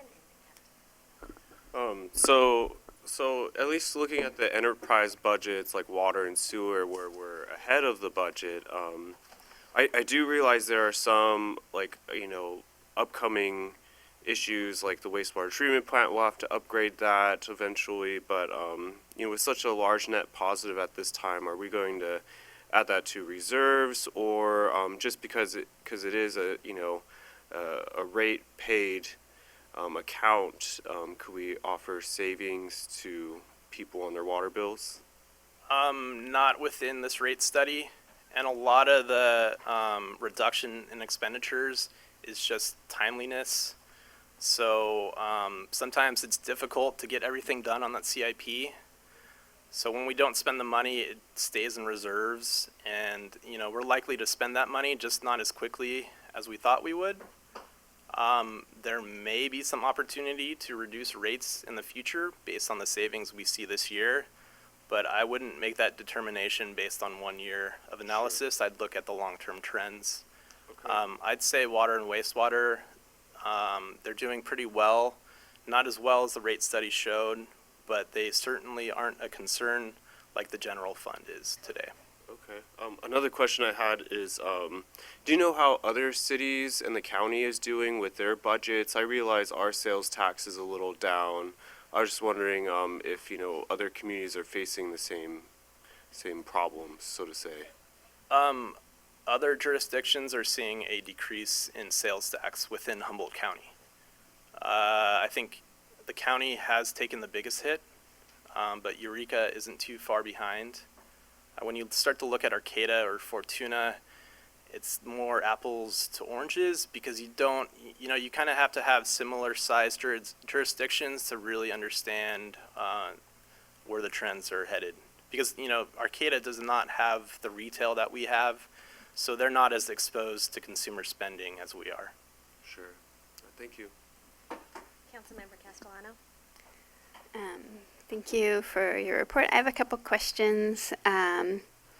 Let's see, the first one is regarding Waterfront Drive. And, I mean, it seems like just a misunderstanding in terms of it not being in the budget. But my question is, my understanding was that funding had been secured for the project. So did the project also go over budget in its execution, or was there something? I guess I'm just unclear why now. Where that sort of money was when the budget was made. So it's a complicated project because it has multiple funding sources. I think overall it was shown to have all the funding it needs. I don't know what the analysis was for the general funds portion. It might have just been the reserves that were going to pay for that. So that's the best I can answer that question. Relatedly, would it be possible in the expenditure at some point to see sort of a breakdown of the Waterfront Drive project as a whole? Sure, yeah. Okay, super. And then let's see, the other kind of more larger scoping question. So it looks like we have more of a deficit than we originally thought we were going to have. Are you recommending any changes in our expenditures based on that? In the next 4 months, no. So when you're looking at the budget, it's always good to kind of look at it as you have your operational expenses and then you have your one-time expenses. Those capital projects are those one-time expenses. Unfortunately, we had that major problem on Myrtle, and that kind of tipped the scales in the wrong direction. So I don't know if that's a good, I wouldn't say it's good to project out long-term with an item like that. Thank you. Did I answer the question? Sorry. Any other questions? Councilman Arroyo? Since we're approving or being asked to approve adjustments at this meeting, I know there's a few, I'm just looking at a couple notes that I made to myself, but there are a few items where the adjustment was significant, and most of those are public works related. So they're like the Caltrans multiple millions at the bottom of,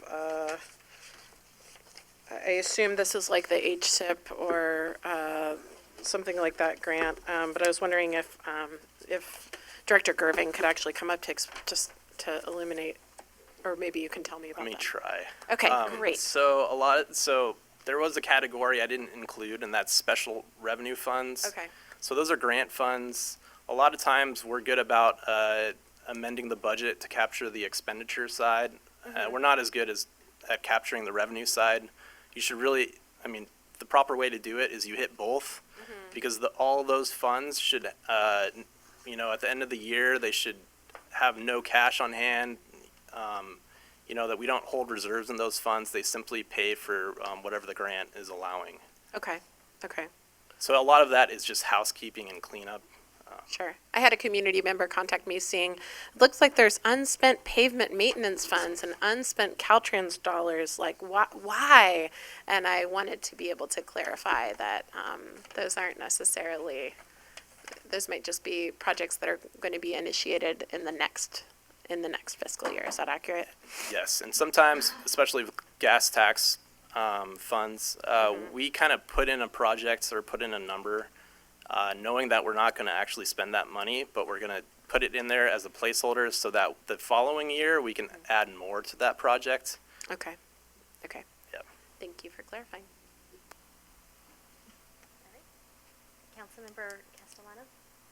I was curious, in there it is, habitat acquisition and restoration.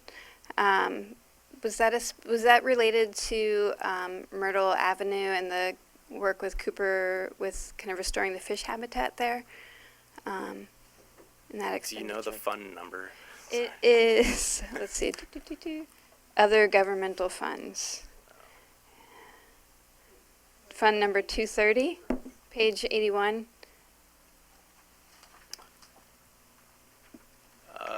Miles might help us. So I know that there's two projects in that fund. I think there's one that has to do with the canopy walk, and then another one that I imagine is some grant activity. Yeah, so that, for the most part, is the Elk River Tidal Restoration Project that's going on south of Pound Road. It's restoring salt marsh to the ag lands that's there and also extending the waterfront trail about a mile south of there. Okay.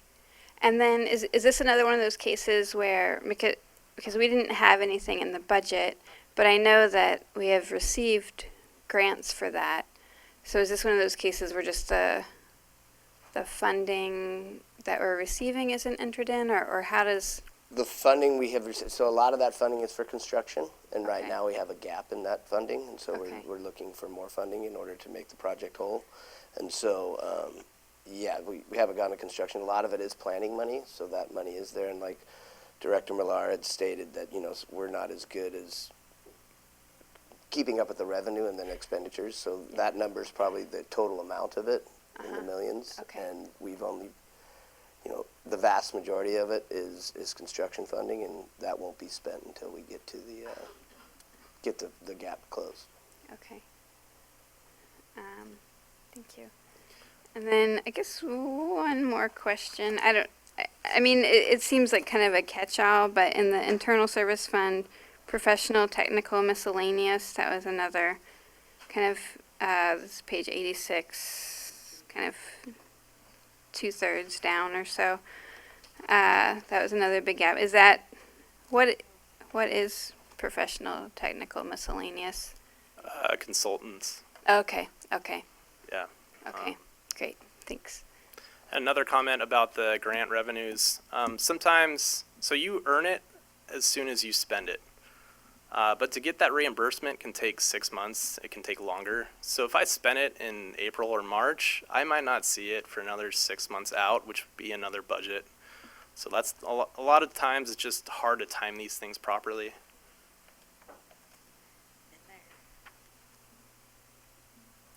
Any other questions? All right, seeing none, I'll open it up to the audience. Is there anybody in the audience who wants to speak on this issue? All right, seeing none, I will bring it back for comments or a motion. Councilmember Allison. I'll make the motion to receive the fiscal year 1920 fiscal year budget review and adopt a resolution of the City Council amending the fiscal year 19 and 20 budget. I'll second. In discussion? Just as part of this schedule that we're looking at to go through for our next budget, would it also be possible for staff to bring recommendations about how to kind of handle some of the impact to the general fund that's been a result of some of the, basically that sort of big missed waterfront drive related project? Would that be feasible to bring back some recommendations on how to handle that, how to mitigate for it? Yes. Okay. It plays into the bigger picture or the larger strategies we'll have to consider going forward. But my plan with the financial forecast is to kind of show you, the total revenues, total expenditures, but then to incorporate the reserve balance. So we're on the final steps of getting our financial statements for 18-19. Once I have those numbers, then I'll know I have a very solid number to start as my beginning figure. So that will help us see what happens to reserves, and that's really how you can tell if we're doing well or not. So. Okay. And how you pay for those unexpected projects going forward. Great. Yeah, that'd be great to have your insight into, because, that obviously there was some missed budgetary communication there, and so I'd like to know how we can handle issues like that in the future and what your recommendations are. Sure. Yeah. And I hear congratulations are in order to you. Oh, thank you very much. Yes. All right, so we have a motion, we have a second, we're at discussion, and Councilmember Castellano has something. Let's see. Well, I do want to echo what Councilmember Arroyo mentioned. Also, I was curious. Sorry, I do have another quick question. You did mention the 1819 financial statements, and I know at the top of this, we have our sales tax TOT you mentioned earlier. So, are those estimates for what we think it's going to be, or are those like fairly accurate, just in terms of what we're looking at for the budget, if you don't have the statements yet? Well, it's, the financial statements won't tell us anything about sales tax. Okay. Currently I have the first quarter of the 1920 sales tax figures. It takes a while to get it from the return to our pockets. Sure, yeah. I will get the second quarter, which is the holiday quarter, which is the most important quarter, in my opinion. Those should come out by the end of the month. Okay. That will give me a better idea of where or how much sales tax we should generate this year. But I'd say that that number is a lot more accurate than the budget. Okay, great. Yeah, and that comes straight from the consultant. Yeah, I do like those reports. And then I guess my other comment is just that I do hope that, ideally, as a city, I know that our funds are very limited, but I do hope that we create budgets that, allow for kind of contingency issues and plans, such as the Myrtle Avenue project. And I think that's something really I hope that we can strive for is having money for unexpected things that come up. So thank you for all of your work in working towards that. And there is good news. Over the course of the last 4 or 5 fiscal years, we have seen the reserve balance grow. And because of that, we were able to weather this emergency project. So that's not the direction I think our budget is headed at this point. But we have seen our reserve balance go from, the low 2 millions to above 5 million today, which is just under 60 days of operations. All right, we have a motion, we have a second. Any other discussion? Okay, everybody vote. Unanimous yes vote, motion carries. Thank you very much. All right, and we are now going to finish out with our reports and action items. So for the city manager report, we do have a presentation from Director Gerving on the Public Works, the Broadway multimodal corridor update. I could say all of those words just all together. And good evening, Mayor and Council. And you thought that was a mouthful, but the real name of the project is the Eureka 101 Broadway Multimodal Corridor Plan. It's almost as good as the airport's name, I was right? totally thinking Yeah. about the airport name. So just to recap a bit of some background on the project and where we are, this was funded through a strategic partnership grant from the state. It was actually awarded to HCOG as the county's transportation planning agency. And it's a partnership between the city, HCOG, and Caltrans with staff effort from all three as part of the project. And then a large consultant team as well. And the grant application and the study both recognize that Broadway is regionally significant in that it has problems that affect the entire region and beyond. The multimodal corridor plan has to address all modes of transportation, including motorized vehicles, bikes, peds, and transit. And Broadway has significant existing deficiencies in operations or traffic flows, but more importantly, really significant problems with safety. The collision rates along the corridor, including vehicles and vehicles versus pedestrians, are extremely high. And so that has to be the primary focus of the study. How can we accommodate all modes of transportation along the corridor as safely as possible? Through the complete streets policies that have been enacted at the state level and adopted locally as well, we can also achieve some much needed beautification. That was another focus of the grant application. But it's predicated on having additional real estate for improvements. There's simply not enough space within the existing right-of-way to affect any significant improvements in terms of safety or beautification. And that's the main reason why that multimodal corridor plan is specifically looking beyond the constraints that have been present in previous planning processes. Ones that really haven't been received that well in the public, nor have we seen a lot of projects come out of them because of that. And so the two options for looking beyond the existing right-of-way are to either expand its width or to look for parallel routes. So where are we now? There was a public meeting last fall where the consultant team and staff sought input on several alternatives, some of which were widening, some of which were parallel routes, some of them were feasible, and some of them were admittedly not. They had to be there for the sake of analysis. And the project team, including staff from HCOG, the city, and Caltrans, along with our consultants, have been churning away on that feedback that was received. And this week, they're getting ready to model how each of the alternatives that remain would move traffic. And following that, there will be an analysis of the safety and other improvements that could be achieved with each. And then next up, on March 9th and 10th, there will be a series of 3 or 4 focus group meetings, including stakeholders from a diverse set of groups, businesses, advocacy groups, and other folks. And the team also intends to extend invitations to each of you with the goal of having 2 elected officials from the city at each of those meetings.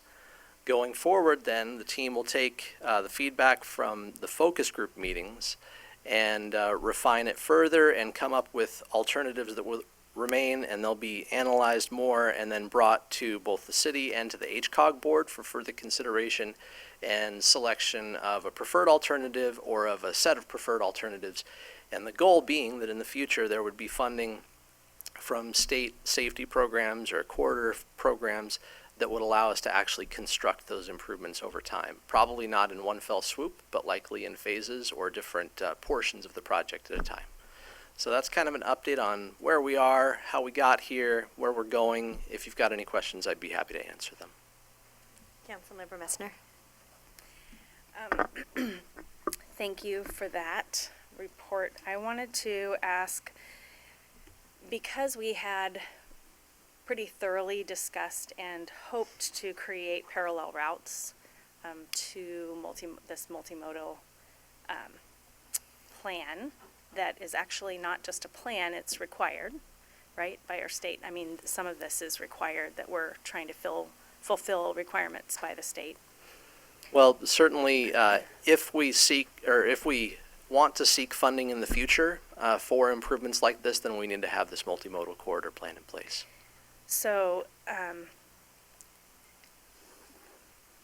so my question is, is it typical to have, say, bikes on a highway?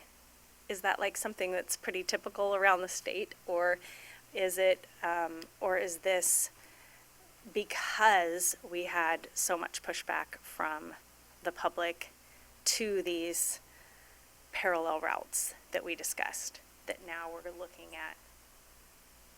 Because, yeah. Do you understand what I'm asking? Well, let me see. Because there's a lot of states that will not allow any walking or biking on a highway. They will outside of the highway, like possible routes outside of the highway. There's parallel routes, but not on a highway, and there's a reason for that. For safety is one of the biggest things. So, so this is that's part of why we were looking at parallel routes and other ways to provide some of this within the city without having to utilize the highway.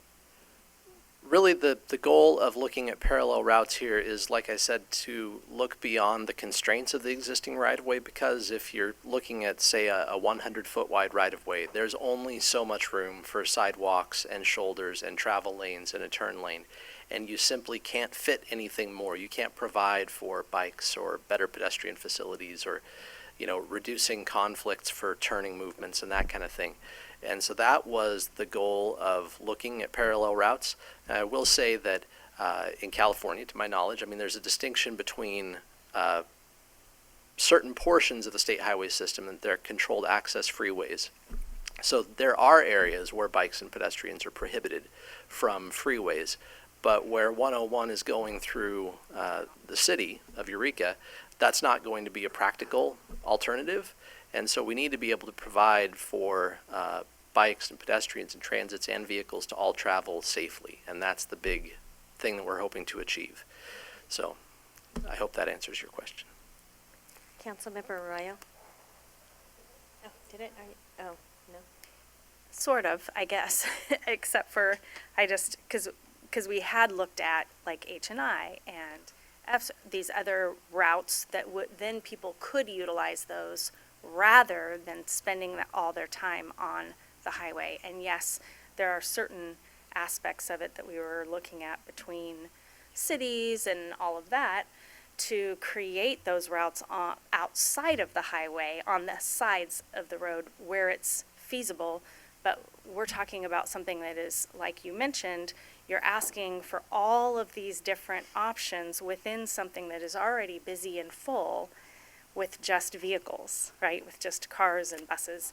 So, and it's been historically very dangerous for bikes and for pedestrians on the highway, which is why we were looking at alternative routes like H&I, like, anyway. So what I'm asking is, are we now doing this because we had pushback from the public, or are we just doing it because we're looking at all the options?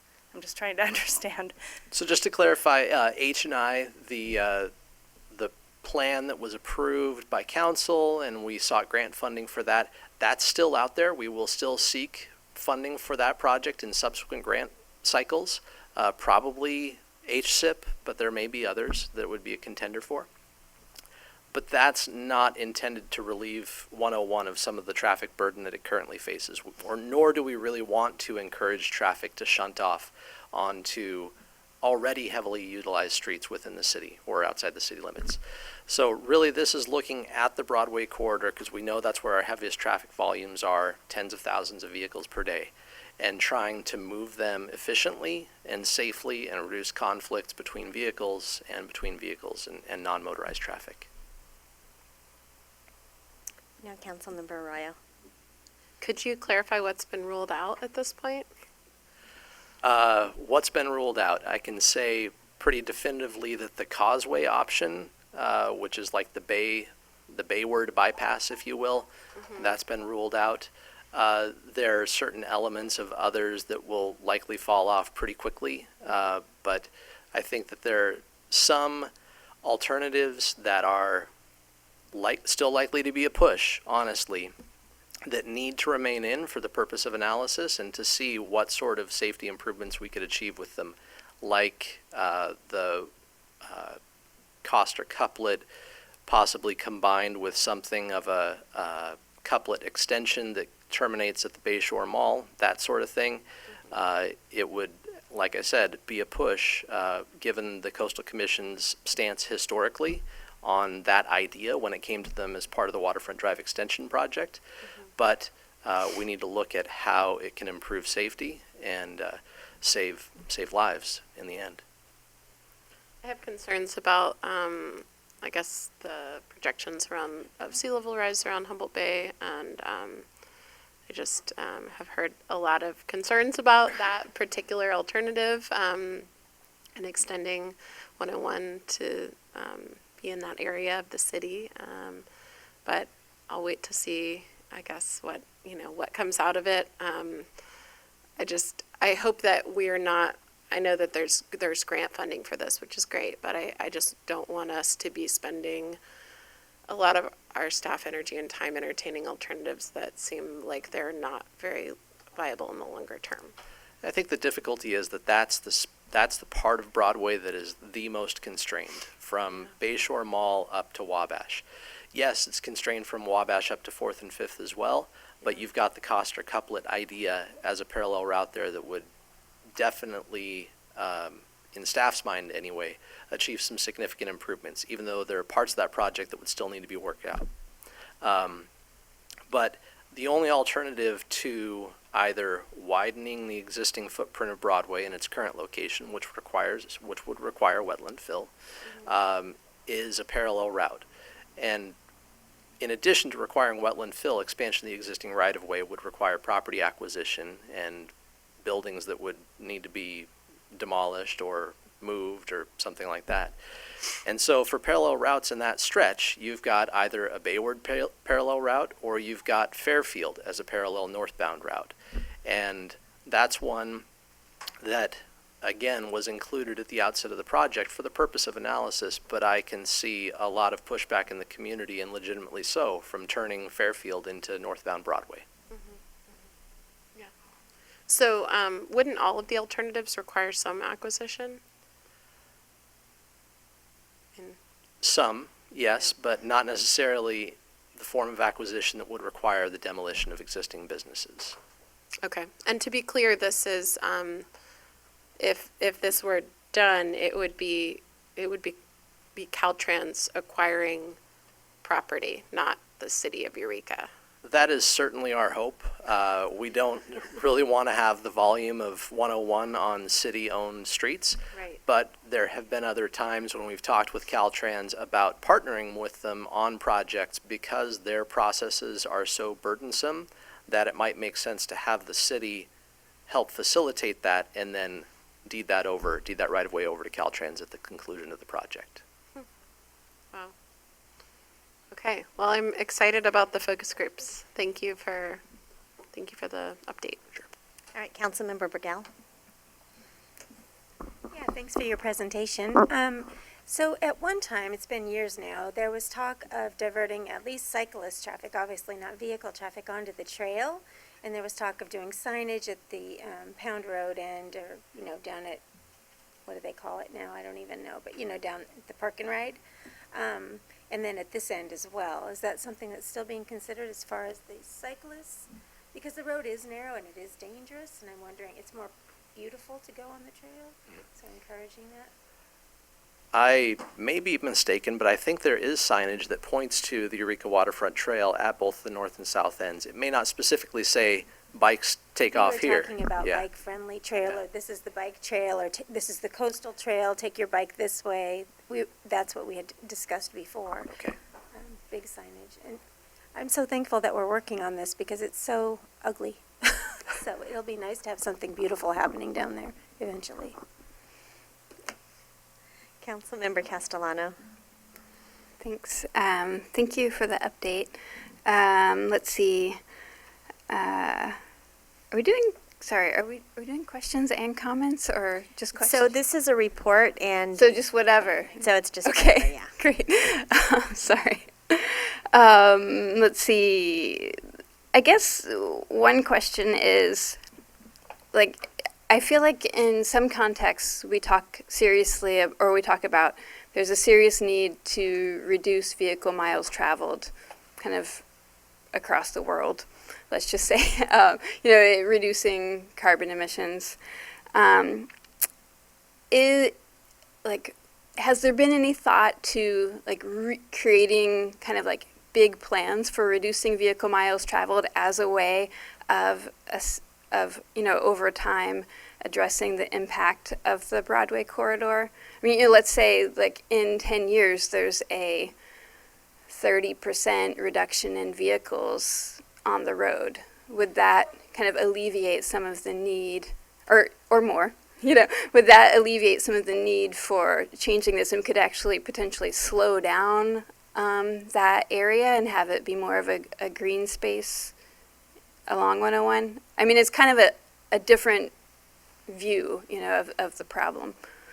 So specific to this project, no, that type of analysis hasn't been performed, and I don't think that we would have enough data to be able to analyze that. However, I can say that at the state level, Caltrans is in the process of adopting VMT as their primary method of analyzing the impacts of their projects and of other development. Okay. And I guess just to say, I mean, that's something I feel like, if we because obviously this would be a huge and costly project. If we put that much money toward reducing emissions and reducing cars, it seems like, over 30 years, that would be like a greater benefit to this, my perspective, to the city and to, the world on some level. Yeah, understood. And that's one reason why the multimodal corridor plan does focus on transit. And one of the alternatives that's been discussed is a transit-only lane, for instance. Mhm. How can we better accommodate buses and safely let their passengers embark and disembark and that kind of thing? So, yeah. Yeah, and I guess just, like on a conceptual level, I just think about like what we as a Eureka culture are investing in, and how that is reflected in the state and our relationships with our state partners. And then, I guess just relatedly, I do want to express my concerns about, like just this morning I was looking at the latest NOAA projections for sea level rise in Eureka, and it definitely shows much of that kind of curve of Eureka is 30-ish years from now being underwater. So again, kind of just thinking about, and again, we don't really know, but these are what scientists are projecting. So yeah, so just, I guess again, wanting to think really critically about what we're investing in. Yeah, the city's absolutely going to have to make some really complex and difficult decisions about how it wants to approach sea level rise adaptation. Mhm. And what areas does it make sense to provide for some sort of managed retreat, and in what areas does it make sense to protect where we are. Yeah. And Eureka is unique among a lot of coastal communities because we do have so much artificial shoreline and so little opportunity for an easy managed retreat. There are a lot of other jurisdictions that really don't have a lot of infrastructure directly on their waterfront. But in the case of Eureka, for instance, our largest pieces of wastewater infrastructure traverse that whole corridor. And so does it make sense to plan to retreat away, or does it make more sense financially and everything else taken into consideration to hold that line? Yeah. And have there been, I'm curious, what are the conversations happening between the city and the state in terms of, obviously, I would imagine, and again, maybe we can't get too far into this right now, but here we are. But, I would imagine that is going to be extremely costly. So I feel like if we are going to be thinking about those kinds of things, the sooner we enter into those conversations, the better, because that kind of plan or funding or whatever is going to take a lot of work, I would imagine. Right, and we've started those conversations with both the Regional Water Quality Control Board and with the Coastal Commission as those issues relate to our wastewater infrastructure, because that's really the first area where we have to take it into consideration. So those discussions are underway. For sure. Great, thank you. All right, do we have any other questions, comments? Okay, so this is not, is there anybody in the audience that came here specifically to speak about this topic? Okay, because it's not one we normally have comment on, but I figured if somebody came here specifically and waited through the whole meeting, I wasn't going to send you off without giving you a chance. Thank you very much, Brian. That'd just be horrible. All right, do you have anything else, City Manager Lauder, to tell us?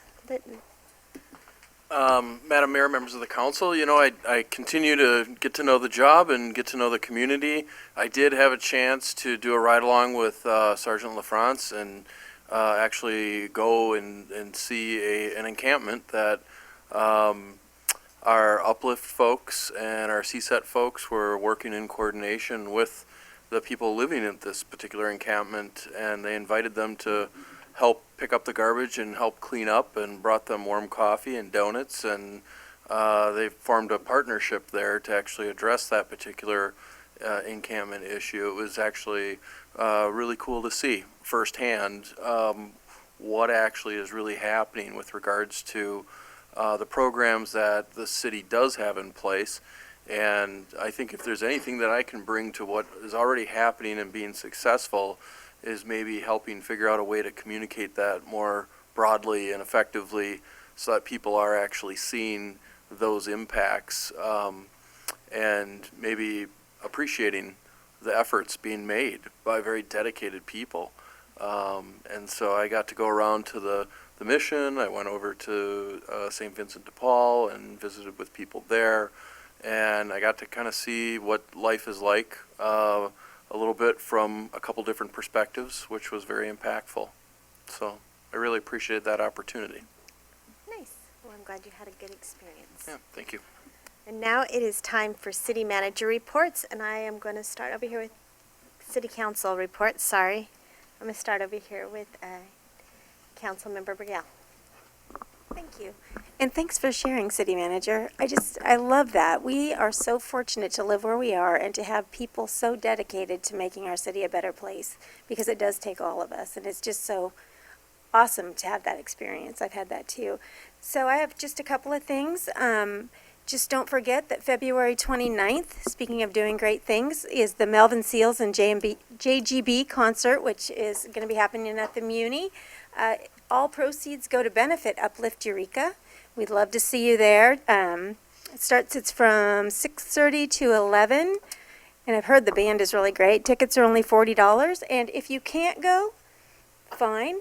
We have an opportunity for you to donate and buy a ticket for someone else, maybe somebody from the Uplift program, so that everybody in the community can participate, dance the night away, and have a really great time. So you can find that with the Uplift program online, or you can find it probably on the city website. Yep, city's Facebook page, my Facebook page, Community Services Facebook page. You can get a ticket in a lot of different arenas. And then secondly, just a reminder, or just to let everybody know that this year I will be reuniting with the Redwood Coast Montessori Vixens for my 10th year of plunging into Humboldt Bay for the Perilous Plunge, supporting the Discovery Museum. Looking for donations. No donation too great or small. You can give me a call, go on my Facebook page, or go on the Discovery Museum page. It supports our local youth, and if you've never been to the Discovery Museum with a little kid, you're really missing out. So thank you.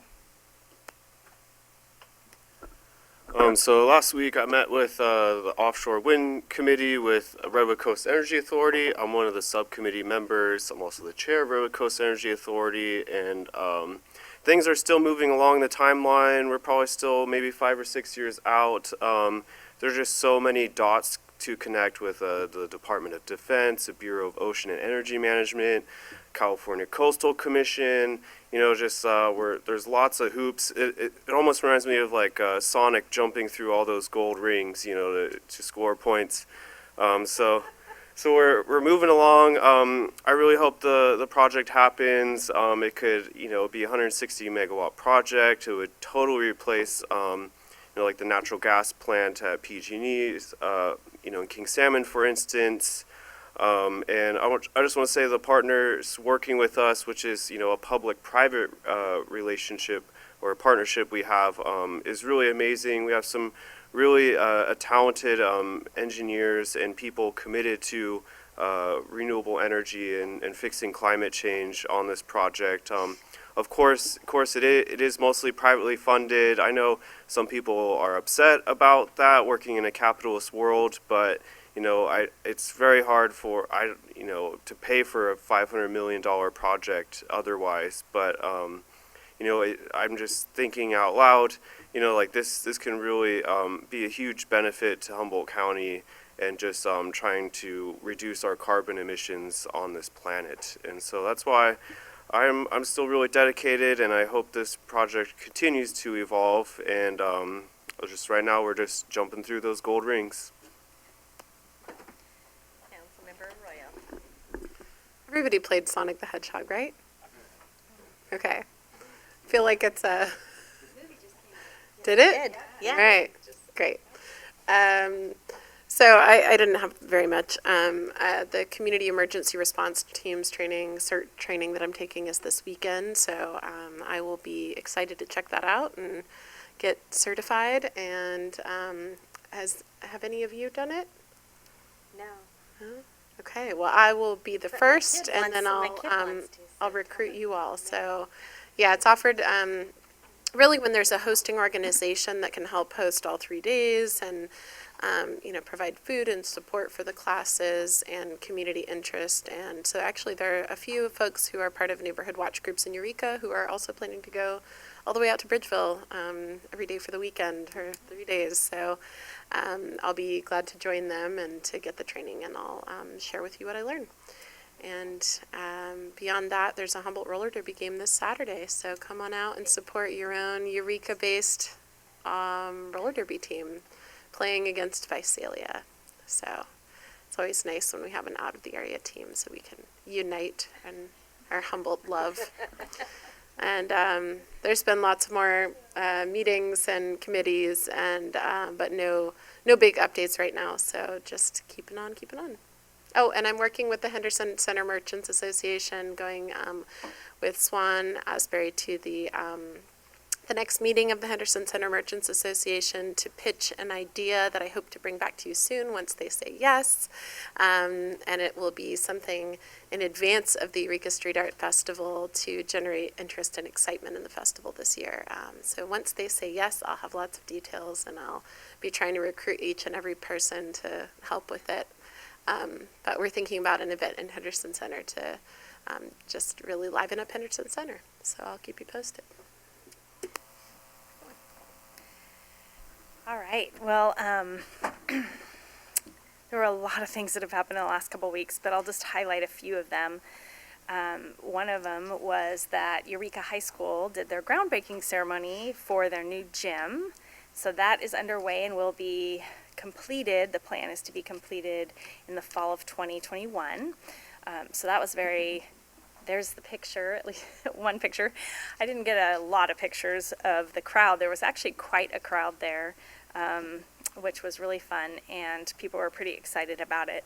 And there were a lot of partners, community partners, that are involved in that. So it's very exciting, and the grant and the funding that has come along is really remarkable. So that was really a great event.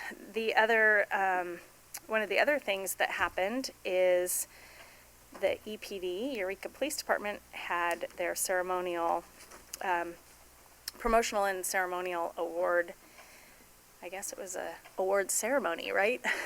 So their promotional and award ceremony, and the chief mentioned a couple things about it, but I thought I'd throw up a few pictures. These are all, that first picture was all the people who were being awarded something or being promoted. It was a pretty full room. Judy Souza received a citizen award. I don't know exactly what the term was, but I'm sure the chief could say what it was. Valor Service Award for all the work that she does for the police department.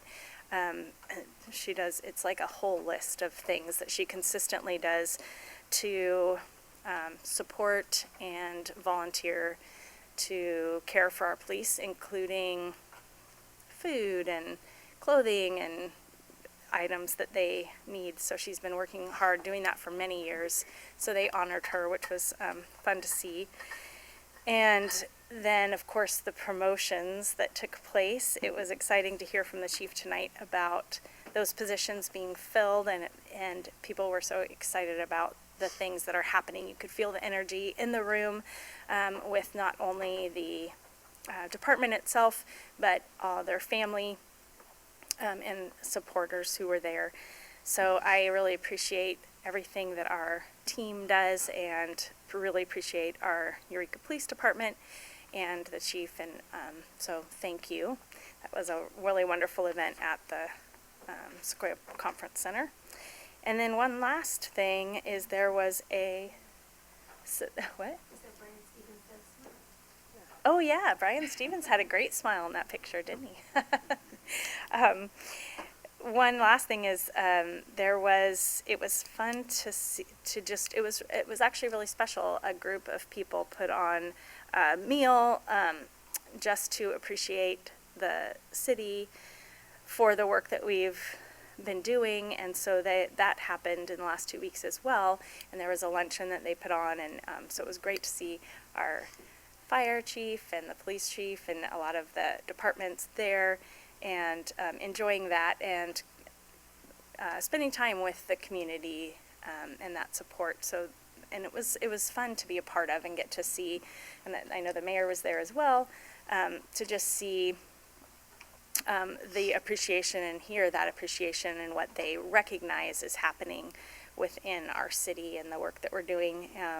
Because as Councilmember Burgell said, it takes everyone working together. So that was really a fun event as well.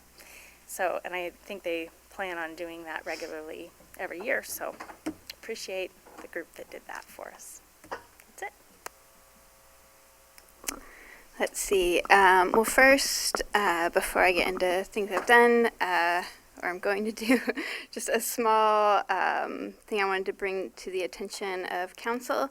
Governor Newsom has proposed funding the cultural districts $9 million over 3 years in his upcoming budget proposal. And as I think most of us know now, the city of Eureka is one of 14 cultural districts in the state. He is proposing to create 16 new districts in addition, specifically in areas that are kind of in need of more attention, that serve rich cultural interests. Of course, that budget has not yet been approved, so I am wondering if, so as part of that, the California Arts Council, which is the kind of the arts organization of California, would receive those funds and then would distribute them to the different arts and culture districts in the state. So that would mean that each district would get $100,000 in the first year, and then additional funds in the 2 subsequent years following. So I'm wondering if we would be interested in sending a letter to Senator McGuire and Representative Jim Wood to support Governor Newsom's budget for the cultural districts in the upcoming budget round of budgets, if anyone's interested in that. Okay, thanks. I think it would make a great difference just in terms of some things that could happen here locally. And Bowen Crawford would probably appreciate that too. Pardon? The chair of the Arts Council would probably appreciate Yeah, that too. sure. Our local chair of the state art council. Yeah, from our area. Okay, and then let's see, attendance and meetings. I won't go into details. I do want to just appreciate Mayor Seaman for hosting the Norwegian consulate reception. It was really great to see how excited they are about our area, and specifically their interest in kind of like green and blue enterprises here. Let's see, I did meet with Shelley Nilsson from Express Professionals, which is a business on Wabash, and we met to start talking about forming a Wabash neighborhood and business association. So that's something in the next couple months I'll be like knocking on doors on Wabash. So if you're out there on Wabash, I'm your friend, or I'm your counselor. We'll see. We'll decide if we're friends, maybe. I mean, hopefully. And then it came out wrong, but that's okay. And then on March 19th, I will be hosting a town hall at Jefferson Community Center from 6 to 8 p.m. Generally on the theme of neighborhood resilience. So yeah, I'll make some flyers and be doing some advertising for that, but keep an eye out for that. Excellent. And I will be gone at the next meeting for the first meeting in March, but I will see you guys all for the second meeting in March. And until then, have a great time. I'll see y'all later.